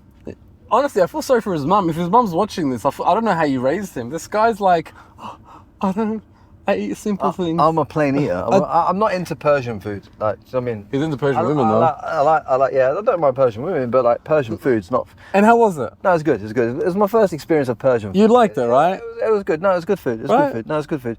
And I like the aesthetic of the shop and the people, and yeah, it's nice. Very friendly. So you'll go there back. I'll take you there again. Yeah. I'll take you somewhere different. We'll go there again. I'm glad because no one's ever taken him to do that. You know what I mean? No one's ever like, because I had to force feed him. I literally did. Listen, he started going, oh, what is this? What's this? And then I knew, just don't look at him. Look down and let him just discover the food on his own. Yeah. And then I look up and he's eating it. And I was like, yeah, good. Yeah. Begrudgingly. Yeah, begrudgingly. Treating him like a baby. It was good. It was good. You know when a baby hits their head and you're like, oh, you okay? And it starts crying. You just look away. Just look away and let him discover the food on his own. Yeah. And he did it. So tell me a memorable guest that you're like. Tell me. Okay, I did one podcast with a guy named Master Shri. Yeah, I know Shri. Yeah, have you done a podcast with him? No, I haven't, but I know him. Yeah. Do you know him from back home? His dad was involved in criminal gangs, wasn't he? Was he? Yeah, his dad was a mafia boss in Liverpool. No way. Yeah, you didn't know that, did you? Nah, I know. Now, his dad was a mafia boss in Liverpool, I'm sure. And he has become a spiritual guy and does spiritual teachings and teaches people how to manifest. Yeah, but his dad was a gangland boss, yeah. Wow. He's had a real colourful life. He's a good guy, but he lives over here. He's done very well. They call him the monk in the Lambo or something like that. The yogi with the Lamborghini. Yeah, that's it. So he actually said something to me that made me kind of change the way I think. I remember after that podcast, I opened the door and there was, one of these half poles on the ground. I didn't see it. and I opened it and I hit it, the old me would have been like, fuck, I couldn't care less. I was like, whatever, right? He changed something in my brain where he said to me, I got scammed with $2 million and my happiness is just the way as it is now. You know, not happier, not sadder. He said to me, listen, he said to me, I said to him, why are you preaching visualization, but then you're also saying our destiny is pre-written? What's the point of visualization if everything's pre-written? He said, your destiny isn't pre-written, destinies are pre-written. So you're walking down a road, you open a door, there's a door to your left, door to your right, door to your left, door to your right. You choose which door you open. What happens when you walk through that door has already been pre-written by the universe, but you inherit that into your life. That, when you know, I've had big names on, Amir Khan, Frankie Lee. Fuck you know, I'm a bigger name than Amir Khan, aren't I? Yeah. I'm very joking, Amir, don't worry. Just because he can punch harder. Right. Probably not. Amir's hands are super fast. I remember seeing him at GB back in the day. Unbelievable. You know, if it wasn't for Amir Khan, none of the boxers that came after Amir would have been funded. So like, there's a lot to be thankful for Amir Khan. Wow. People don't realise Amir. So first was a guy called Audley Harrison, heavyweight, got a medal within the boxing. After that, it was Amir Khan, got an Olympic silver medal. He boxed Mario Kindlin in the final of the Olympics in Greece, in Athens in Greece. He got a silver medal, and that secured funding. And then the next Olympics after that, we had like 6 to 8 boxers in, and the next Olympics after that, another 6 to 8. And then we got multiple gold medalists, bronze medalists, silver medalists off the back of it. We would have only had the funding in boxing and only have the level of boxing we have in the UK right now, thanks to Amir Khan. Wow. And people don't realise that. And people talk a lot of shit about him, say he's chinny, say this, that, and the other. Amir Khan fought fucking everybody. Canelo, Maidana. That fight with him and Maidana, when he beat Maidana, was fucking brilliant. Yeah. Like the guy's incredible. He was an incredible fighter, incredible boxer. Yeah. Gets a lot of stick. Well, I mean, everybody... Side tangent. Everybody in boxing gets a lot of stick. It's almost part of the sport. It's part of cutting your teeth in the game is getting stick. You look at Mayweather, undefeated. Cop stick every day. Yeah. You're going to say something, sorry. I By the way, Amir Khan's hands, his right, you know how this is like straight, right? This is straight. His got one, a bulb here. Yeah, his one goes like that. He broke his hands so many times, yeah. He's always had hand issues. It's crazy. It's crazy. We didn't have the technology in boxing when Amir Khan was coming up. Like Amir Khan, after a session of boxing at the amateur gym where he was, would get in a Sulo bin, which is like a household bin full of ice, and just chill out in there. Like we didn't have ice baths and all that stuff. Wow. So, like the sport just wasn't funded in the way it's funded now. We didn't have all the cryotherapy and all that stuff that the boxers have now that Anthony Joshua has. Do you know what I mean? So, you know, there'd be no Anthony Joshua right now. Wow. If there was no Amir Khan. Wow. There'd be no Billy Joe Saunders. There'd be no all the other top boxers that have come through the amateur system in the UK came through because of the funding that was created from the legacy that Khan left after getting that silver medal. Jesus. And people don't realise. People are too dumb to realise. Yeah. Yeah. British people love shitting on British people. Mate, I champion him. I think he's great. Yeah. Yeah. So, so you're a boxer, but let's be honest, I could probably take you in a fight. So back to my question. Why are you looking at me like that? No, I'm saying, I'm waiting for the question. Don't look at me like that. What's the question? The question is, after the Yogi with the Lamborghini, it changed the way I thought. That's the one podcast. People say, what's your favorite podcast? The one podcast that left a big change with me was when I did that one. What's one for you when you left, the number one, where you think, holy shit, The first, one of the most powerful podcasts I did in the early days was with a guy called Will Sparks, who's an international DJ, one of the top 5 in the world, Australian guy. You know him, right, Will Sparks? No, I'm not in the DJ scene. But he, I had a conversation with him that I know deeply changed the trajectory of his life and the acceptance of his own self. And that's when I knew that I'm like, well, you know, this is a powerful form. I believe I have a way of speaking and a tone of speaking that gets into people's ears that just seems to hit them at the right time. And I thought, you know, if I can do that with the right people, not just the guests, but with the people that listen, then I can impact more lives.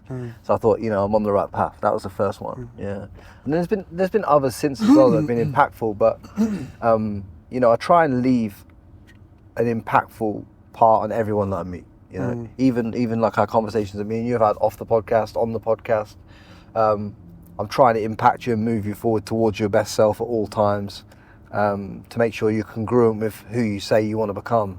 If anybody tells me, whether it's a guest or a listener or something like that, if you tell me that you want to become something, then I just believe that I'm put on this planet to hold you accountable to becoming what you said you were going to do, you know? Do you want a Frankie Lee for yourself? What do you mean? What you are for other people, do you want that for yourself? Do you want somebody? I feel that I've had those people. In the early days, I was in Australia. I had a boxing gym called Frankie Knuckles Boxing Gym. Had professionals in there, had people getting fit in there, just like amateurs in there. And one day I get a call on the phone, and it's this like, you know, overweight English lad, but does really well in business. His name was James Gray, and he started training with me in the gym. And at that time, I thought that I was training James Gray to get James Gray fit, to get him in the best shape, which I believe that I did get him in the best shape. But whilst we were training, he was taking me under his wing and could see more in me than I could see in myself at the time, or could see that I wanted more.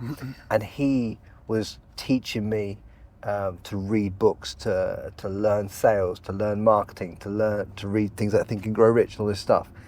And when after he started to open up my mind and give me tasks throughout the weeks, you know, I'd get him fit. He'd tell me at the end, right, read this book, do this.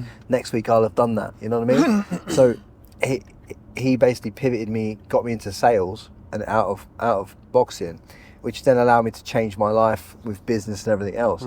I wouldn't be where I am right now if it wasn't for that conversation that changed the path of my life and opened up a whole new realm of life. So we all have to meet what I call like mentors or life changers in our life. We have to meet them, and when we meet them, they'll give us great words of wisdom that if we take on and use and just run with it, they'll just change the complete trajectory of your life. But so many of us are trying to force change of direction rather than feel out what's right and what's wrong for you. You know, the one thing I've tried to do with you in our relationship is like, when I'm calling you out to your face on certain stuff that I think that is incongruent with the man that I know you could become, the reason I'm doing that is because I know there's levels beyond yourself that I see that I'm just trying to bring into your view. So I think that's why mentorship and people in your life that will talk honestly to you are, even though it's confrontational, like some things that James said to me in my early days that honestly upset me. But I needed to be upset, to be shook, to be shaken a little bit, to be able to change the pattern, because I was in a pattern. I was in the swap time for money, doing the same niche as what you've always done pattern, which was going to get me what I'd always got, right? Yeah. And when you want more for yourself than what you've currently got, you have to change the pattern and change the direction, and that's it. Yeah. Well, camera's going to die, by the way. That's right. To get something you never had, you got to do something you've never done. Yeah. So that one, even though you pushed him to change, it made you realize that you're capable of making somebody change, and it had a more of a big effect on you than it did on him. Yeah, I feel like he gave me everything that I could ever need. You know? Oh, wow. Yeah, no, because what did I need at the time? I needed someone who believed in me more than myself. Yeah. I always believed in myself, but I needed someone who believed in me more than I believed in myself. Someone who could put me on the trajectory to becoming the best version of myself, even more beyond what I even thought I could do, and then show me a clear path of how to attain it. And that was clearly by sales and communication to start with, to bring me financial freedom. And then from sales, I could set up a business because I knew how to sell. To set up a business and not know how to sell something and not know how to communicate is a fool's errand. It's the most important thing, because when you set up a business, you're a great salesman. If you can't sell, that's fucked. Do you know what I mean? Yeah, 100%. I forgot what I was going to say now. Cut that bit out. This is the issue when you do a podcast in a car. You see something and you get distracted. What do you think of my What do you think of my setup? Like, what do you think of this? Do you feel like you can really focus and get into the podcast mindset in the back of a car for you? I mean, I can, because, like, to me, it's communication at the end of the day. Yeah. To me, I can do it in any setting. I just get deeply engrossed in the conversation, so I'm not worried about what's going on outside the car. Yeah. I'm concentrating. All I'm ever focused on when I'm in a podcast setting is being fully focused on the job at hand. That's why, like, 1 hour, 2 hours, 3 hours flies with me. Yeah. Because I'm not ever thinking about just. Yeah, with you it does, but don't you have guests that are just so hard? Guests can only be so hard for so long with me. Yeah, correct. Because I feel like I can take them to paths where they have to open up, you know? Yeah.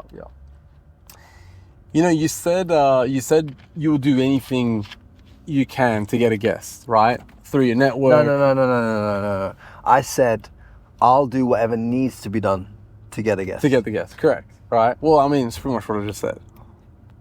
There's a slight difference. What's the difference?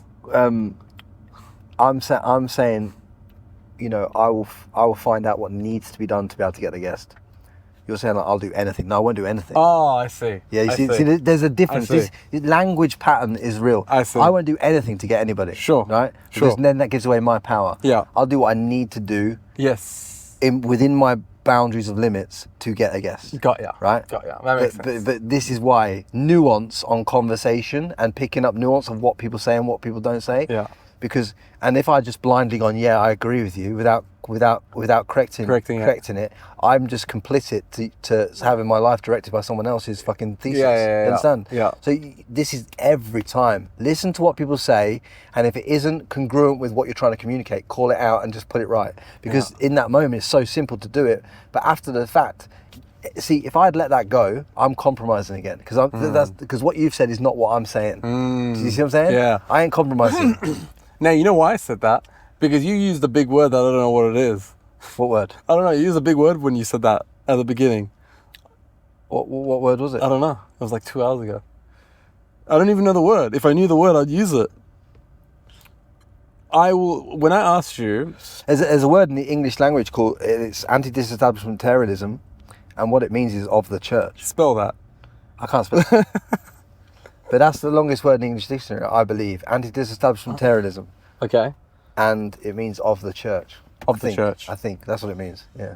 Okay, so quick battery change. You said you will do what needs to be done.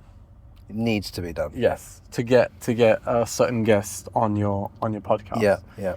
So the difference between needs and anything. Let's just complex. You said anything, I'll do anything. Yeah. And I said I'll do what needs. Yeah, what needs to be done. Needs would, if there was someone on my list of people to record with that I wanted to sit down with, and I needed to go to their house in a certain country to record that episode, then I would do that. Got it. Right? That's a need. Mm-hmm. Then I'll do what needs to be done. Anything is, some guy wants me to pay him 50 grand to come on. Some guy wants me to compromise certain values in my life. Some guy wants me to fucking walk up to his house in a fucking G-string outside his gate with a fucking box of chocolates to make a podcast happen. I'm not going to do that. You know what I'm saying? You told me you won't tell people I told you to do that. I wouldn't, no. But you understand the difference? 100%. That's the difference. And that's why when people repeat what you say, make sure they're saying what you fucking said. Right? Yeah. Because I guarantee you, when I'm repeated many times in life, they're not saying what I've said. Yeah, correct. There's a lot of things that can be taken out of context by moving words around sentences and by putting words in sentences that were never there. Yeah. That's why I called it straight. Yeah. I forgot what the word was that you used, but you used the word and you're like, I will do what needs to be done to get the podcast. Anyways, move on. When you do what needs to be done to get someone on the guest, whether you have to speak to this person, to speak to that person, to do a dinner, to meet that person, and if they're still like giving you resistance, do you just say, all right, fuck off, see you later? Because here's the thing, you and I both know there's a handful of people in the world that one podcast with them will change the directory of your channel, right? Donald Trump, Elon Musk, Andrew Tate. people like that will take you to another level. One podcast, but everyone else There's a caveat though. What? There's a caveat. They will, if you've done the reps previously, to earn the right to sit down and converse with that level of guest. The problem is, some people have podcasted those three gentlemen that have paid for podcasts with them. They've had them too early, and because they haven't got the conversation skills and the podcasting ability to live on the level, their channel gets one that does 1 million views, but after that everything else does shit anyway, because it's all about. So it just falls off a cliff. Yeah, so it's all about, yes, you can blow up with one of those guests. You absolutely can, but it's like, can you articulate yourself and be able to stand in a conversation with those men? Because you're talking about 3 elite tier communicators, which means for you to even be sat in the conversation with them, in my opinion, you need to have done over 200 podcasts. Because you need to understand when to pause, when to stop talking, when to hold, when to wait. The wait is important. To be able to ask the first question and then be able to, and then with the answer, use that to unlock a new depth. And then with that answer, unlock the 3rd tier, which the 3rd tier opens all the doors to all the insights that people can't unlock. People don't know how to do that. Podcasting to me is an absolute art and science.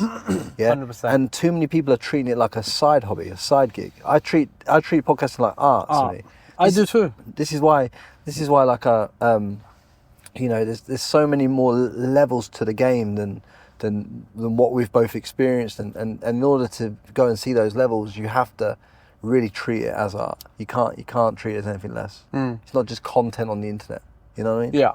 You know, when I go out, I'm social, whatever, and there's like a lady friend I'm talking to in like a group setting. One thing they just say, hey, listen, slow down. My brain's not as fast as yours. What I like to do is I like to be an artist with my words. Use what they said to repackage it and give it back to them and stuff like that. It is an art. And look, Picasso draws like this. Michelangelo draws like this. Your art is how you do it. His art is how he does it. Everyone's art form is different. It's how God made us, right? We are all God's creatures. So when somebody gives you a little bit of resistance, if they say, okay, you've spoken to the right people that knows this person, blah, blah, blah, blah, and they're like, do you just go, hey, all right, go away, see you later. Listen, I'm going where I'm going with or without you. I don't need you on the podcast. How do you deal with that?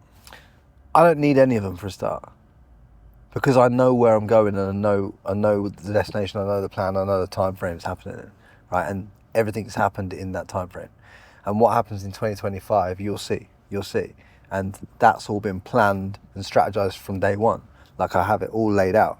So look, there's always different guests that can give you different avenues to go down. So you don't have to put your whole life into an Elon Musk podcast, or your whole life into a Trump or an Andrew Tate, thinking that you just need those 3, otherwise you can't go viral or can't do this, can't do that. So it's just about knowing who you are, knowing the plan, knowing what you will and won't accept, knowing your boundaries, establishing a dream guest list of say 100, 200 people, and then diligently working towards obtaining conversations with these people in your dream list. And that's it. You just keep working towards those ultimate goals. And it's like, yeah, so what if someone says no? I'm telling you now, though, there'll be many people that might have said no to me in the past that will deeply regret it. Because I have got a really decent audience that's highly engaged, and that if you come and give your honest version of yourself, will buy your stuff. They will engage with your brand. They will, you know what I mean? I know that happens because I've seen the results of people coming on my podcast and speaking in the most in-depth they ever have. So I know the value that can be brought from this conversation, but I can articulate that better now at 215 episodes than I could at, say, episode 5. But in the early days of your podcast journey, or any journey building anything, you have to sell what it is you want to bring to their life. You know what I mean? I believe I can help you bring this into the world, and I believe I'm the right person to be able to help you communicate that. You know what I mean? That. But if you speak to someone in an insured tone and tell them, like, it's very powerful. It's very powerful. I am so sold on what I'm going to bring. So sold on it. When I speak to people, I know. Were you always a good communicator, or did you learn that from podcasting? I think communication as a base level skill was something I was always born with, and then I've just refined. I've refined it over time, and I'm just getting better and better and better. I'm definitely at a point now where it's like I've even cut out a lot of the swearing now. I still swear at the odd time, but it's even like I realised I don't need connecting swear words. I don't need ums and ahs anymore. I don't need any of that stuff. It's like I've realised my value kind of thing, and just leaning into it. And that all comes from knowing who you are more and more and more and more, and getting more dialed in. Yeah, I don't let anyone rush my conversation now. Whereas in the past, you know, I don't let anyone set my pace, because boxing taught me that if I let someone dictate my pace, I fall into their traps. Yeah. So I don't let anyone dictate the pace. Like if I was sat in a conversation now with Elon Musk, and Elon Musk paused to think about answering a question, I would hold the pause. Even if he sat there for 5 minutes and said nothing, I would hold that 5 minutes, and it would not faze me at all. But you cannot learn that until you've done 200 episodes. Yeah. Because I don't know whether you'd be able to sit there for 5 minutes right now, but you will be in 200 episodes time, right? But you have to be able to sit in the uncomfortable silence, and not many people can do that. Yeah. People don't realize that podcasting isn't about being able to talk. Podcasting is being able to listen. Yeah, absolutely. It's listening, and it's about taking that listening, deeply understanding what they've said, and also thinking to yourself, okay, they've said that, but what's the actual truth? See, a lot of times a guest will tell you their hero's journey, but beyond their hero's journey is the real truth. And I want to get to the real truth, not their predetermined said words. And inside an hour and a half to 2 hour conversation, you can definitely unlock the truth. Yeah. Whereas everything else is just super hard. I can't believe you haven't had Amir Khan on your podcast, because you're a boxing guy. You know his people. I've got Amir's number. I've got Amir's number. You know. That would have been like if I was you, that would have been one of the first people on my list. Amir's a good guy. It's just never aligned. We've talked about it in the past. It's just not aligned. I had to research about Amir Khan and see what fights he did for me to be able. You actually love it. I know his whole career inside out. I know. I know his career. I know. The questions you'd ask would be much different to mine. Yeah, I understand I understand how he felt at certain times throughout his career as well. What you got to understand is I was there at some of the GB nationals that he fought on. Wow. So I've seen him perform. I remember him fighting his way up. I remember him in the amateurs. I remember his blistering hand speed. I remember us just getting him to the Olympics at the time was a beautiful achievement for our whole country. Yeah. Because, you know, like I said to you earlier on this podcast, right? The reason I respect Amir Khan so much is because he secured funding for every man that I know in boxing right now. Every guy that I know even the guys that I know that won world titles, the amateur funding that allowed them to become as good as they became, that allowed them to go into the Olympic system, that allowed them to box, was secured by lads like Amir Khan and Audley Harrison back in the day. Those were the first two guys that got us back in, because before Audley Harrison, and then before, I think it was Audley Harrison was I don't know whether he was at the Sydney Games or something like that, but then it was the Greece Games. Before those two medalled, we didn't have any funding in boxing. No funding at all, complete grassroots. We didn't have nothing. We secured it. And then when Anthony Joshua won on the next Olympic cycle and gold medal, that's when all the money came to boxing. So it was Audley Harrison, Amir Khan fully secured it. That allowed someone like Anthony Joshua to come through as a pinnacle, and then that secured funding for everyone that lives boxing in that country right now. Yeah? And that secured the funding for our whole sport. Yeah. People don't realise that. So look, do I like the way that Joshua acts sometimes? No, I don't like how he moves. I don't like how he moves off camera. I don't like some of the things he does. But do I respect the man for securing funding for kids that would have been on the street if he hadn't have done? Absolutely. Because do you know how many of those lads that I know that won Olympic gold medals or world titles that would have been absolute degenerates on the street, beating up old ladies and robbing purses if they hadn't have had this gift from God? And those boys were the gifts that have given to the whole sport in our country. and that's it. You mentioned God. You're religious. You believe in God. Yeah, I'm Christian, yeah. Right, you're Christian. Yeah. Before you started podcasting, were you less religious than you are now? So, Because I am. So I was born and baptized as a Christian, and went to church with my family in my early days, and went to Church of England schools as primary school, and a cathedral school for secondary school, and always went to church cathedral every week as part of school. But I wasn't really a Christian. I was just like an atheist type. I just went to church and stuff. And then throughout my path, I discovered obviously spiritual stuff. I went on down the degeneracy route, hooking up with loads of girls and all that shit. And then first thing I discovered was like the New Age spirituality.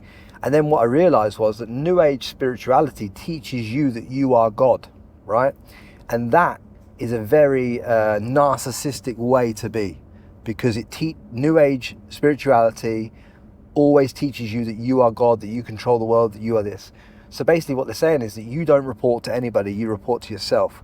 That is a dangerous place for a human being to be. So then that brought me back to like, okay, I saw things online with my business at Content Removal.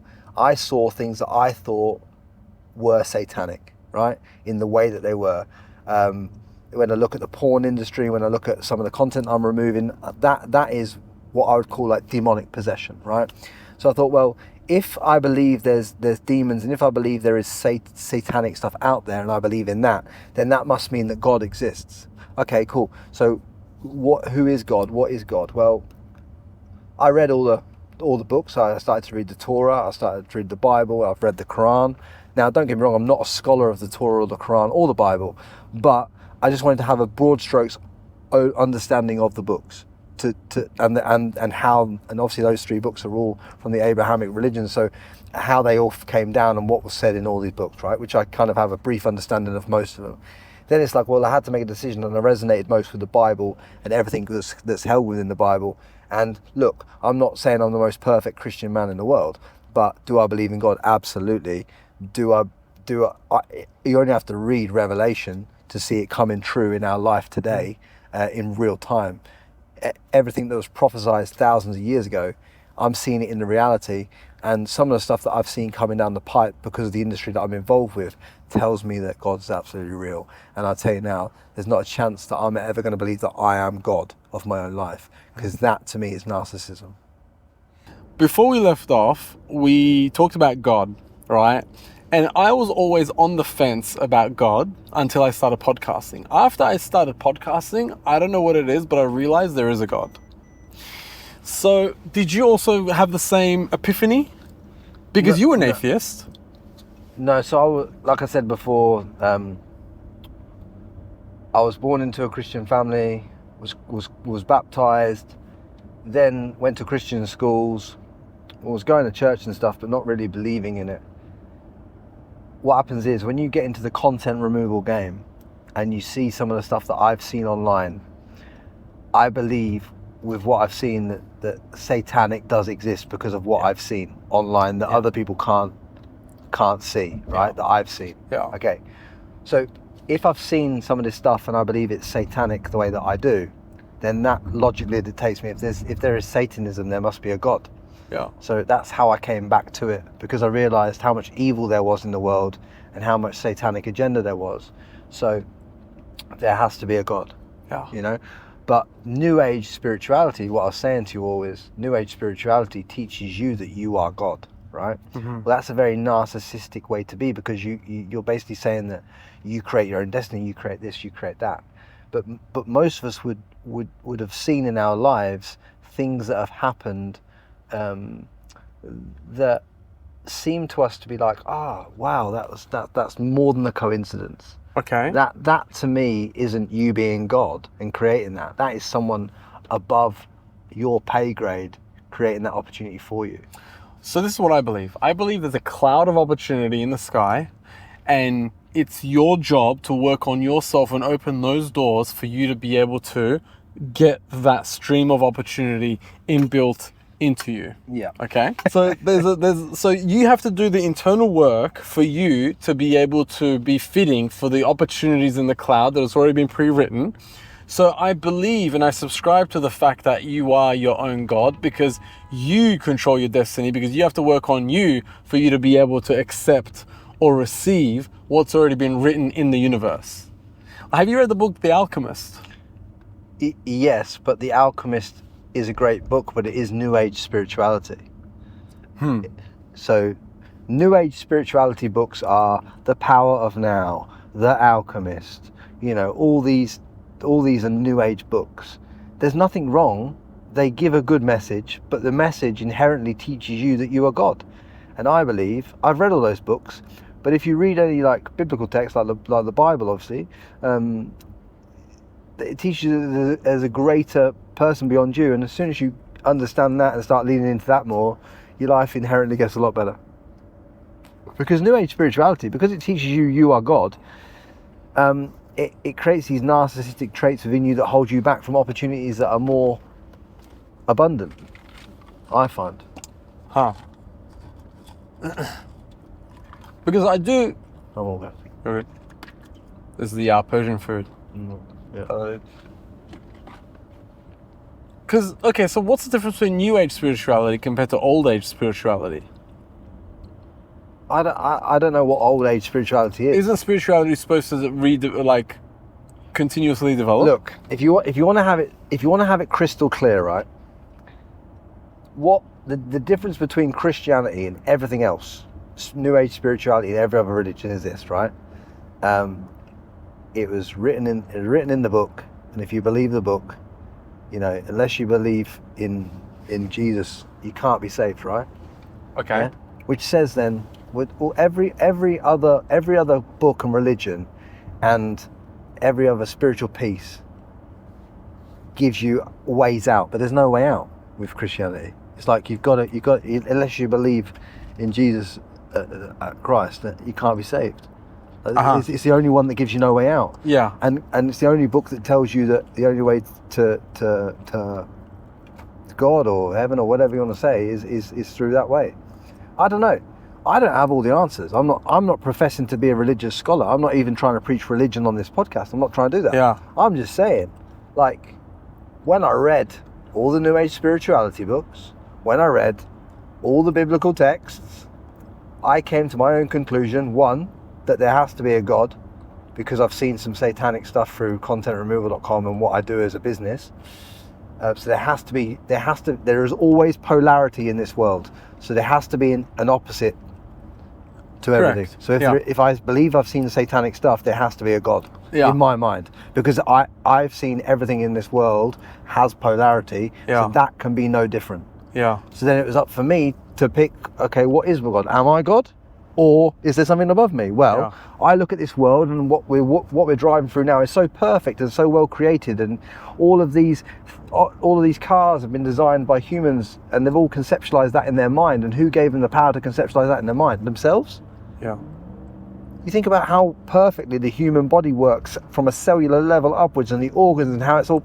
And you think that's just created by a big bang? Are you crazy? Yeah. Like, it's godlike design. There has to be a God. I don't know exactly who is God, because I believe Jesus is God and I believe in Christianity. Does it mean I'm right? I don't know.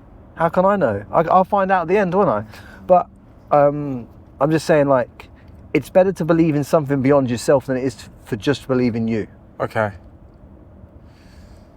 I see your point, and we'll put a bookmark in that because I've got something to say. But I want to move to your business, because you just mentioned that you've got a business. What's your business called? Contentremoval.com.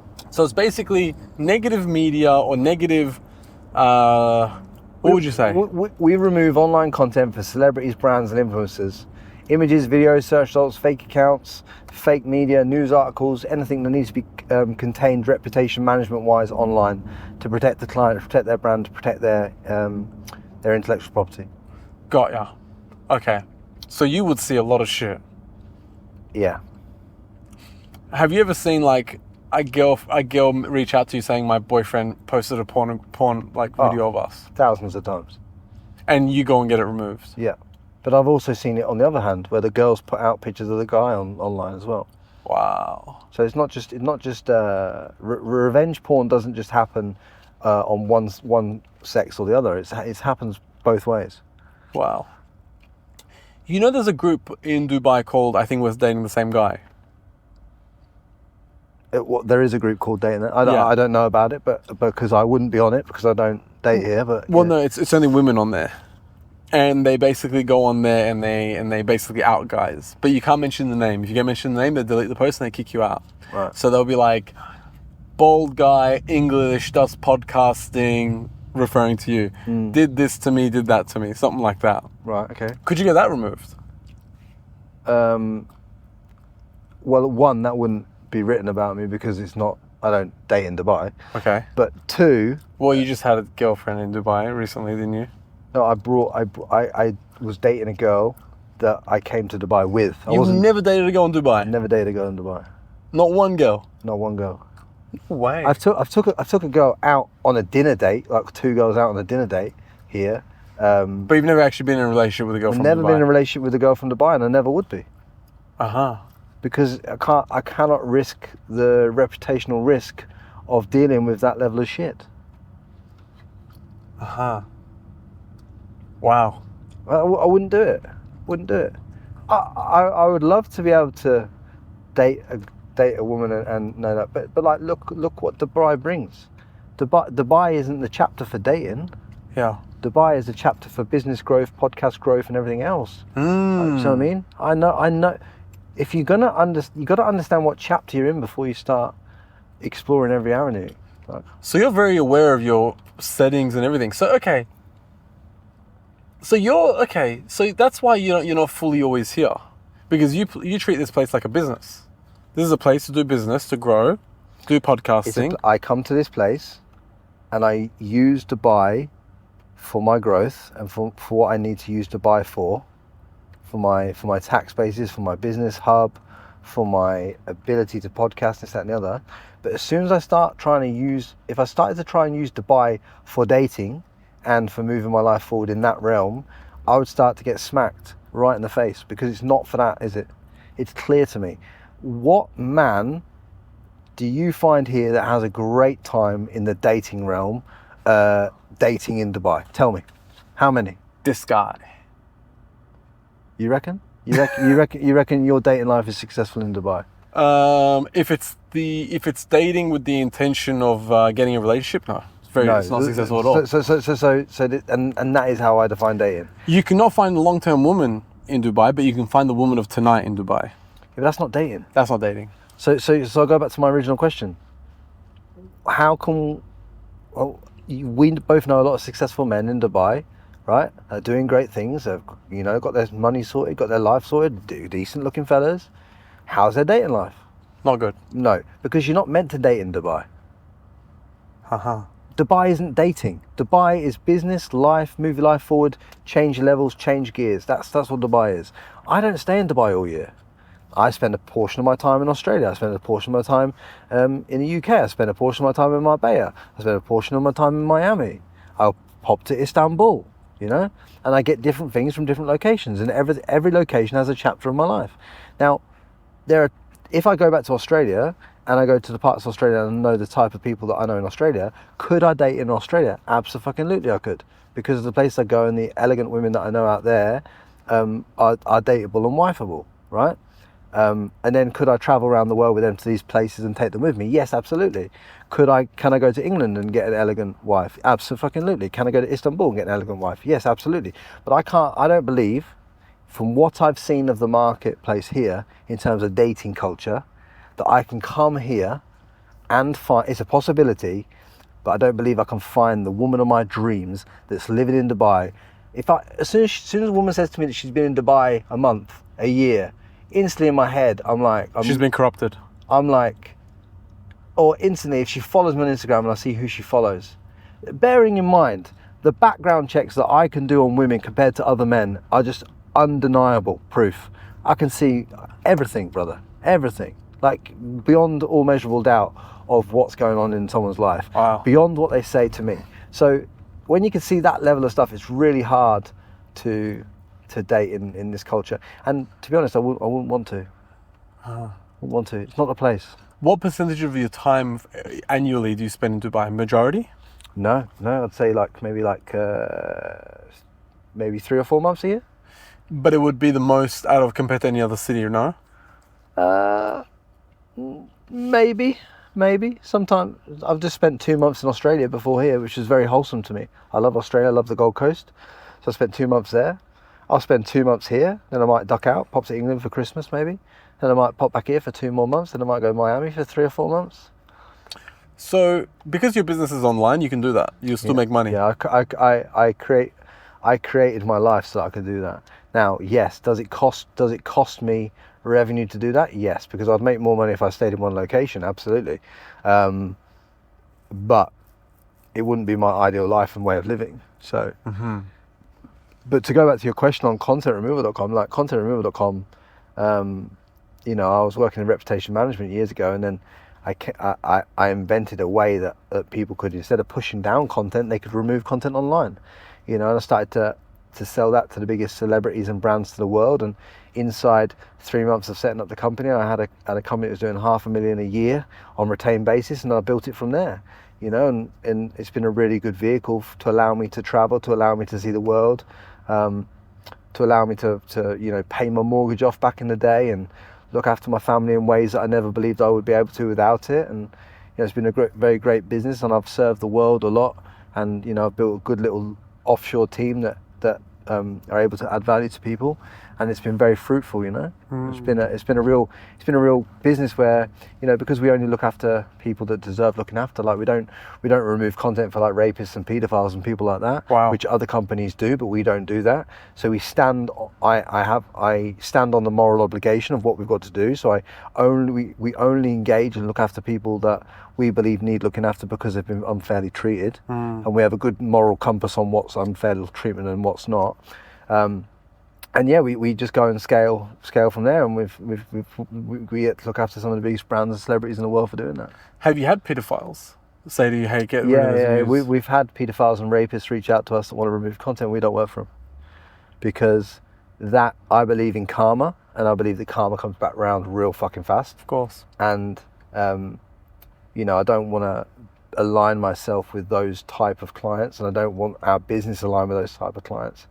I want to be able to sleep at night knowing that we've represented the woman that's been targeted online with revenge porn, not the guys that have been targeted with, you know, just because they've done that, you know, to someone, you know. I'm going to give you the opportunity to be direct with me. Okay. All right.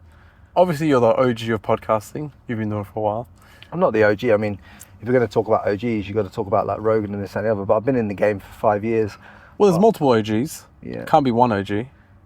No, there's the of podcasting. I think it has to be someone like Rich Roll or Joe Rogan, you know. But I'm trying my best to step into the right realm to be able to represent all of you that listen to this on a good level of podcasting. Yeah. Yeah. Well, I mean, for me, when I was in Australia, you were the one that I was pretty much watching, right? What do I need to improve on? What's my style like? Like from an outsider and someone that's been doing this for years. I think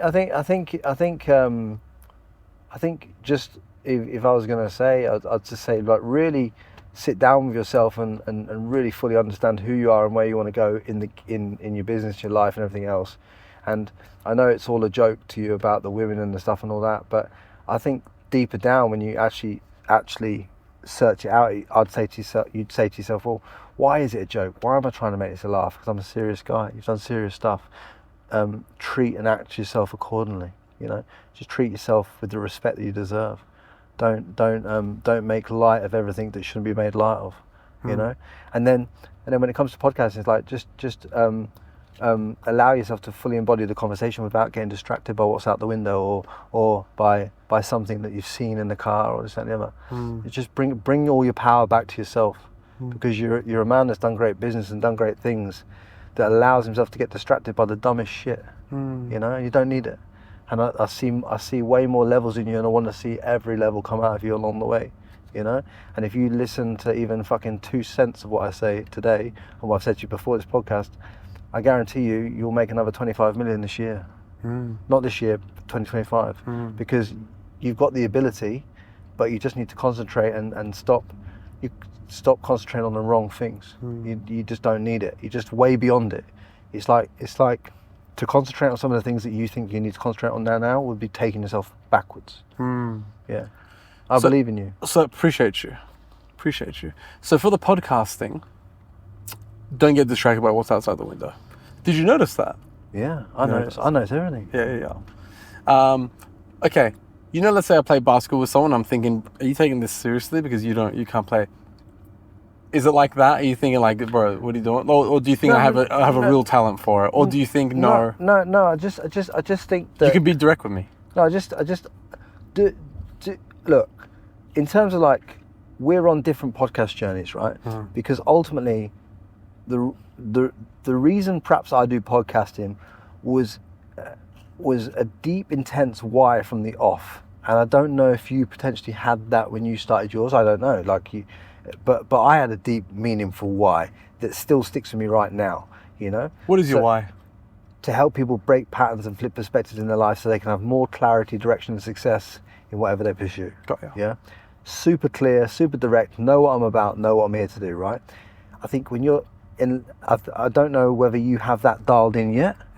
I think if you get it dialed in, I think you'll get it. But I think it's all about, with you, it's not about the podcast, it's not about this, it's not about that. It's not about any of that. All it is with you is holding yourself accountable to being the best version of yourself and living in true alignment with who you are.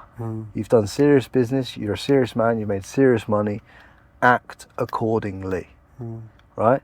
That doesn't mean not have a laugh, but that just means I just see so many more levels to you than you see of yourself. It's like, I think you've had 2 years off now, and you fucked around for 2 years. I think now's time to fucking take your life seriously and get this business absolutely sent into new levels. Because it's like, yes, you're doing good revenue, yes, you're doing that, but we both know, and I fucking know, that you could double your fucking revenue if you just listen to what I'm saying right now. Yeah. Right? And I'm calling you forward to do that on this podcast. Yeah. Because I believe you do it, right? And let's just cut the shit. You've got the ability, and if you have the ability and you don't do it, then you're doing a crime of disjustice to yourself. Yeah. And that's all I'd say. It's not about the podcast, bro. It's about what are your most high leverage tasks, and who have I got to be? How do I want to be taken by the world? How do I want the world to see me? And stepping into that version of you. So you're saying it's not really about the podcast. The more I focus on me and don't distract myself with things that don't mean anything, the better the podcast will get. Yeah, but also a lot of the reason you're doing the podcast is because you're not doing what you're supposed to be doing. A lot of the what? A lot of the reason you do the podcast is because otherwise you'd be completely bored in Dubai. Correct. Because you're not following you're off purpose, you're off path in certain areas. Yeah. Right? You know where to dial in the business. You know the levers to pull in your business to pull more revenue in. Yeah. You know that requires a certain amount of concentration, a certain amount of time. And I'm asking you to put that time into those areas to get the result that I know you can get. Yeah. But I could do both. I could do this and business at the same time. I'm not saying that you can't. I'm just saying that you aren't. Yeah. Do you listen? I'm not. No, I'm not. You're right. But I can do both. But I'm not. But this year, I'm like, fun's over. You've had a lot of fun for 2 years. But you got to remember, Frankie, I own 8 gyms. I own 3 childcares, 2 insurance company off branches. Like what I'm trying to say is, wait. What I'm trying to say is, I went from 5 years opening on average 3 businesses a year. I had an ice cream shop as well. I got rid of that. But like, I opened 3 businesses every year, cutting ribbons 3 times a year for 5 years. I want to fuck around. And you've earned the right, and you've done it for 2 years. Yeah. And now let's get back into it. Yeah, I agree. I agree. Now it's over. Like, how many ribbons have you opened in the last 2 years? 0. Right, okay, cool. So then you had 2 years off, haven't you? Like, how old are you? 34. What, and you think you're done in business at 34? You've not even started. Yeah. Like, do you know what I'm saying? If you've achieved all that by 34, imagine what you could achieve by fucking 44 if you just concentrated. Yeah. You know what I'm saying? Yeah. And everything else will align with you on the back of that. Yeah. The podcast will go where it needs to go. The content will go where it needs to go. Everything will just grow. The woman of your life will come into your life because you've concentrated. Everything you're going to get in life requires concentration. Yeah. It requires you stepping into the man that you should be, not the man that you think you should be. Because sometimes, like, I feel like you are potentially dumbing your own self down for society. you're a lot more articulate, a lot more intelligent, a lot more knowledgeable than you're letting the world see you as. Because it's like you get into this, you got into the lad culture. But I'm saying, nah, fuck that. Pattern interrupt. Let's level up. Let's level up. Let's level up the way you move. Let's level up the way you speak about yourself. Let's level up the way you speak about women. Let's level up the way you move in business. Let's level up. I'm calling you forward for the right reason. Because no fucker else is telling you this shit. No one else is telling you. No one is telling me this shit. No, because real people tell you real shit.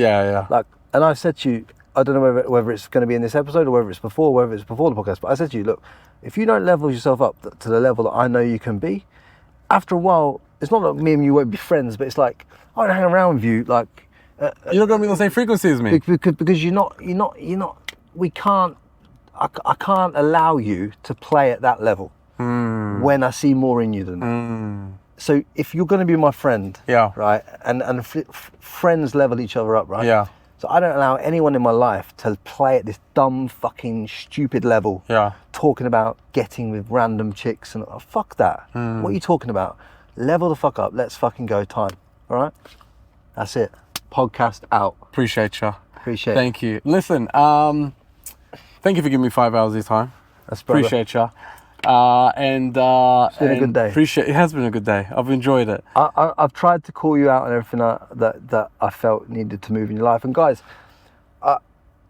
some people like me, some people don't like me because I call it how it is, and that's very like intimidating to a lot of people. But hopefully throughout this conversation, what I want you to get from it is the fact of like, the question I want you to ask yourself today is like, where in your life are you not being real with yourself? You know, where are there things that you're allowing to happen and patterns that you're allowing to keep manifesting in your life that you should stop, that you should get rid of, that you should let go of? Because in those nuances, in those little pieces, there's so much learnings and lessons that you can use. Do you know what I'm saying? So use them. But I'll tell you something.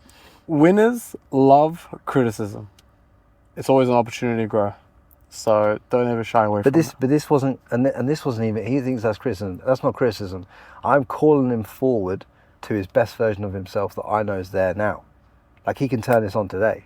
Like, he's just got to choose to do it. But you're critiquing my ways. So you say, hey, you could change these. That's criticism. Winners love criticism. They need to highlight it and they need to be conscious of it. Bring in awareness. Because I think negative word. I think criticism means putting down for no benefit. I see. And I'm trying to elevate you, not criticize. Articulate again. Articulate. See, elevation and criticism. Criticism is like, you're shit, and I'll give you no reason why. That's criticism. Okay, cool. This is your language pattern now. This is how we elevate it. I know you can speak in this elevated tone. Why are you choosing not to speak in the elevated tone compared to this? That's elevation, not criticism. You understand? Called you out on the word because the words mean things, and words cast spells, and words leave impressions on people. So if I leave this car and you think that you've been criticized, that's not the truth of the reality, is it? I know. You've been elevated. There's a difference. No criticism. Because a man who throws stones in glass houses, there's many things where I have elevated you, where I've had to elevate my own self in that portal, and I still have to work on my own self. There's still things I have to work on all the time. Does that make sense? Yeah, of course. Bro, but it's always a journey. You know what I mean? It's always a journey. All right, appreciate you. Thank you for coming on the podcast, my brother. Yeah, that's it. Done. We've got a gift for you, Shaq. You got a gift? This has been Frankie Lee, out.